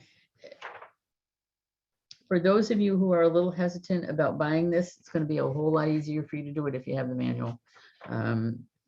If you're trying to evaluate developmental competence, you're going to want to look to see, here are your choices. This child exceeds developmental expectations. This child functions at age appropriate level expectations. Competencies are inconsistently present or emerging, or not meeting developmental expectations. I think what we're going to find with our kids is that they're almost always going to be competencies are inconsistently present or not meeting developmental expectations. So, and all of that means that this is what you're looking at here. You're going to get to Axis 5, and you're probably, when I look at the people who do this and do it consistently, Jim Bellard uses this consistently in his CVHAs. He's almost always in this 3 and 4 range. He's almost always listing competencies are inconsistently present or not meeting developmental expectations. So you're looking for any strengths, concerns, or unevenness of development.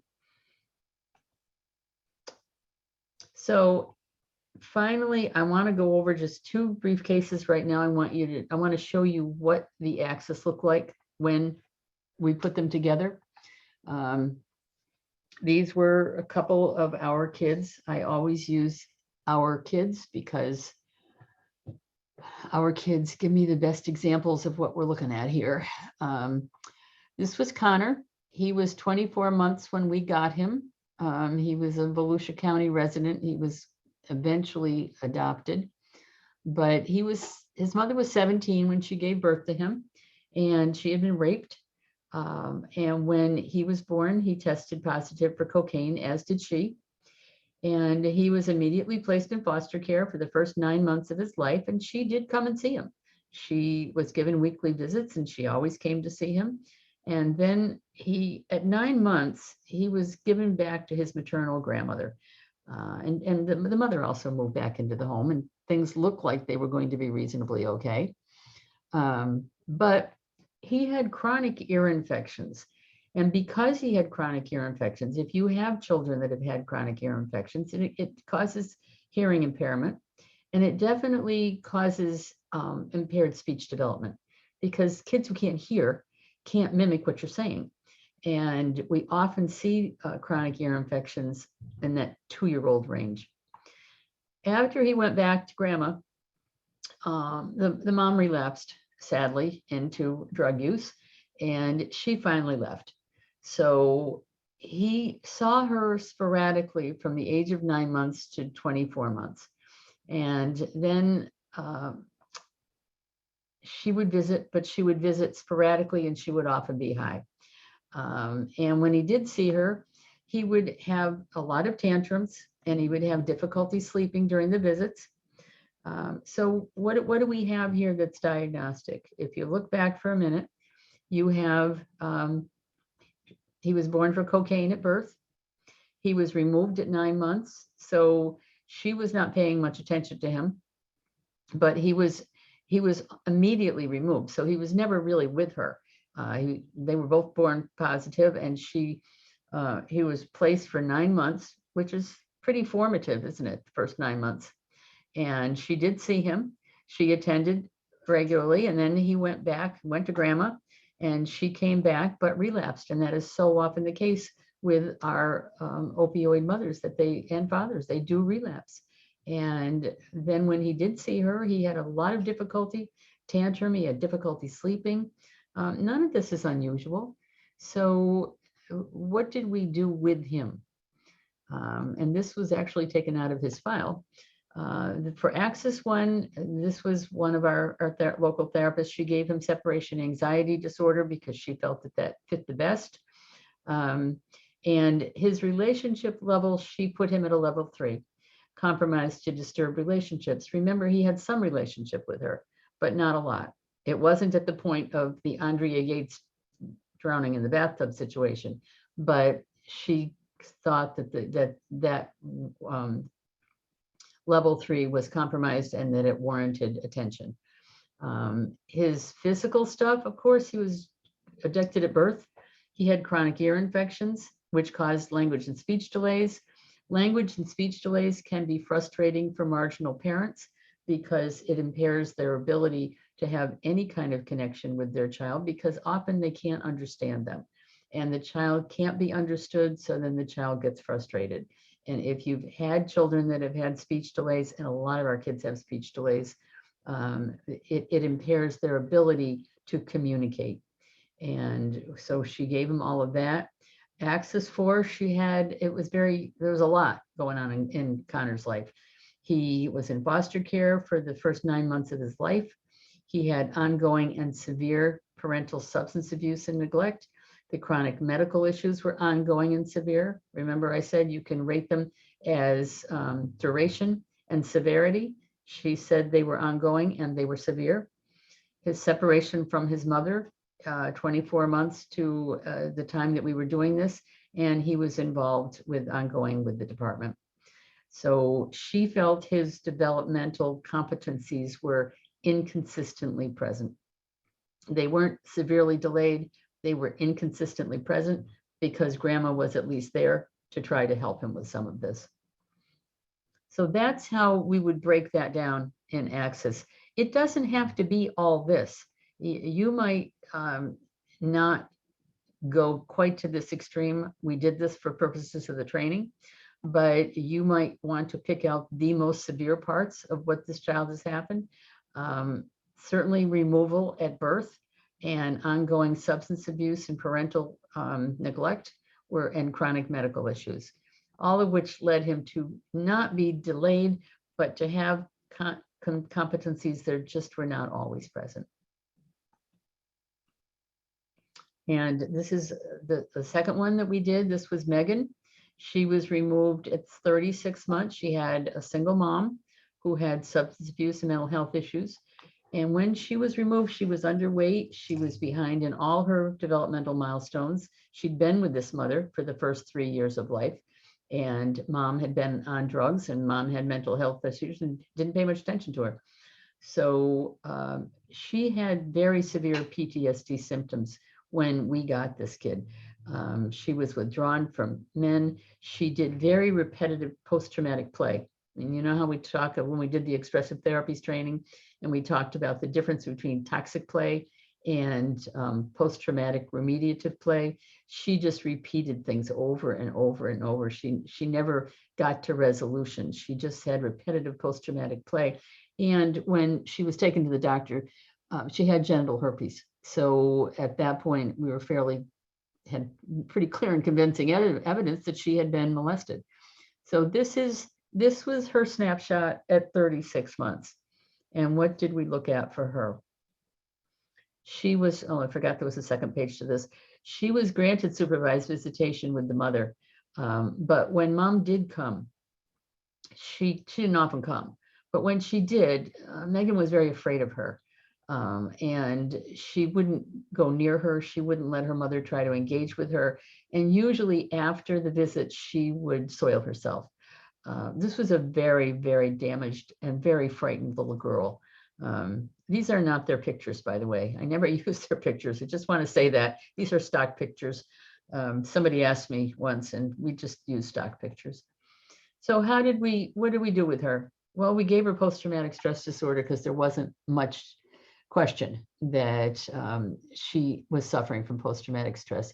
She had all the symptoms. She was encopretic. She was crying. She was fearful. And certainly she had genital herpes. The therapist who was evaluating her thought that that her relationship was in the disordered to dangerous, the level 4 stage, because the mother had not protected her from whoever it was that was molesting her.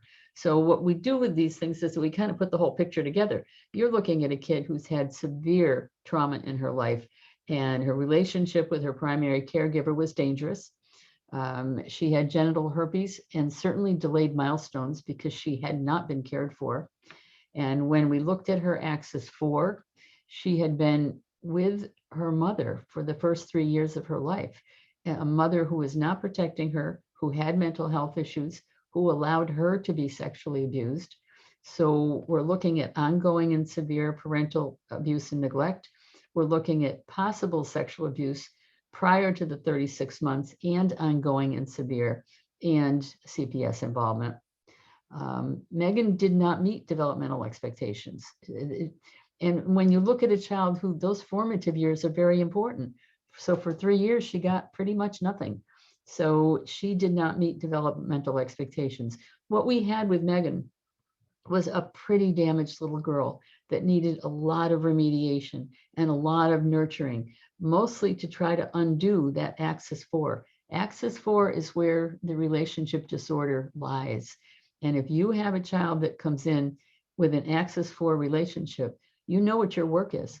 Your work is to help that adoptive parent, that foster parent, to really work on nurturing and safety with these children, because that's where the need is. Certainly, we needed to help her with her medical condition. We needed to help her work through her sexual trauma with her repetitive play. But when you do your axes, look at where you're lying with axis 2. If you're at level 3 or 4, and you are going to know that this child is going to be placed for adoption, then the work that needs to happen is at the new caregiver level. The new caregiver has to be able to understand that nurturing and consistency and kindness is at the base of fixing a lot of this. So if anybody wants to add something, here is where your chance is. Most of this manual, for all of these words and all of these things that I've gone through and all of these things that I've showed you and all the relationship context and all of the different aspects of all of these things, we're evaluating the child within the context of their primary relationship. That's why if you don't have a good foundation in normal versus abnormal attachment, it'd be very hard for you to do infant mental health. Infant mental health is all about nurturing and attachment and helping children develop attachment. And very important if you're working with adoptive parents, very important if you're working with foster parents, or parents who get their children back after not having had them for a while, and understanding how all of this has affected their ability to attach. And that's why we say there is no such thing as a baby. There's just a baby and someone. And these kids often just don't have a someone. And part of your job is really to help that someone know how to deal with these kids. So I would like to know if this is any less daunting than it was when we started, because the whole purpose of this manual is not to confuse you. The whole purpose of this manual is to look at those 5 axes in the context of attachment and figure out where this kid sits. And if this kid has had no connection, if this kid has had no attachment, if you are rating these children with ongoing and severe lack of attachment, then you know what your job is. Your job is to try to assist and repair. Those of you who do infant mental health, is there anything that you would like to add? Because I know I have a couple people on here who consistently do some very good work with younger children. Dina, what about you? You do a lot of this work. Yeah, the majority of the work that I do is really with the parents. Trying to explain to them what's normal, what's not normal. I usually get usually a child will be referred to me about 3 years old, and the caregiver is complaining that the child doesn't like the word no. And I often say, show me a 3-year-old that does like the word no. And Right. so what I do is I try to teach them, different interventions, different ways to respond, because what I always explain is that a lot of these children, a lot of what's going on in their lives is out of their control. So they find one thing that they need to control. And it could be you know, like when I first started working with the little ones, I remember hearing, you know, that parents were complaining, or foster parents were complaining that the children were stealing food. And I apologize, my son's gonna be walking right behind here.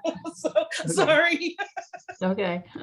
That, you know, the children were stealing food, or that they were hoarding things. So I always say that, you know, that they feel like they need to control something, you know, and it could be something from, you know, what clothes they wear.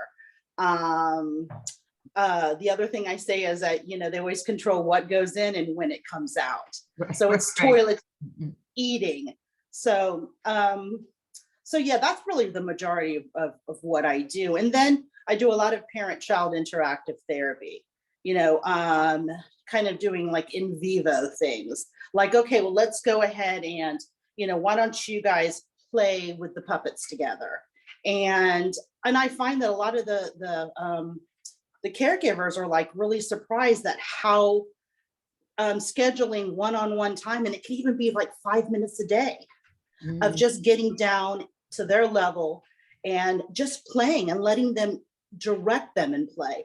That, you know, all of a sudden it's like this, it's like a magic. All of a sudden, all of these maladaptive behaviors are going away or diminishing. This is amazing. So. Yeah, I appreciate you sharing that with us, because that is infant mental health at its finest. It really is. It has way more to do with the caregivers than it does the children. Anybody else? I think it's useful when we're looking at the whole child and having that mindset, because we don't get a child at 3. You know, we have to look at everything that's happened. Right. Or even when we get our teenagers, you know, we have to go back and look at the history, because we're not just looking at a 13-year-old. We're not just looking at the child that showed up today. It's like, how did we get here? Yeah, I appreciate that, Eileen, because I say that all the time, and you would be surprised at how many people never think to do that. It seems so basic to me, but when you're not necessarily our therapist, but when I do consultation with therapists from other agencies, they don't think about that. Well, he's 15. I don't know what happened to him when he was little, and that's everything. I mean, what is your ticket into child welfare? Your ticket into child welfare is having something bad happen to you. So, and we need to know what that bad was, and we need to know how old they were when it happened and how it affected their ability to develop. So, so thank you both for those insights. Anybody else have anything they want to add?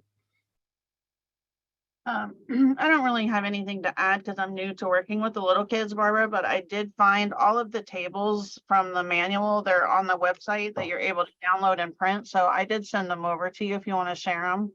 Excellent. That's good. I will do that. Yeah, you can. Some people like to do it that way. Some people like to have the book, but you have to have them. It just guides you. It gives you a context in which to look at what you're doing. So thank you for doing that. And you may be new at it, but you're still pretty good at it, Faith. So don't sell yourself short. Carol, do you have anything you want to add before we shut down?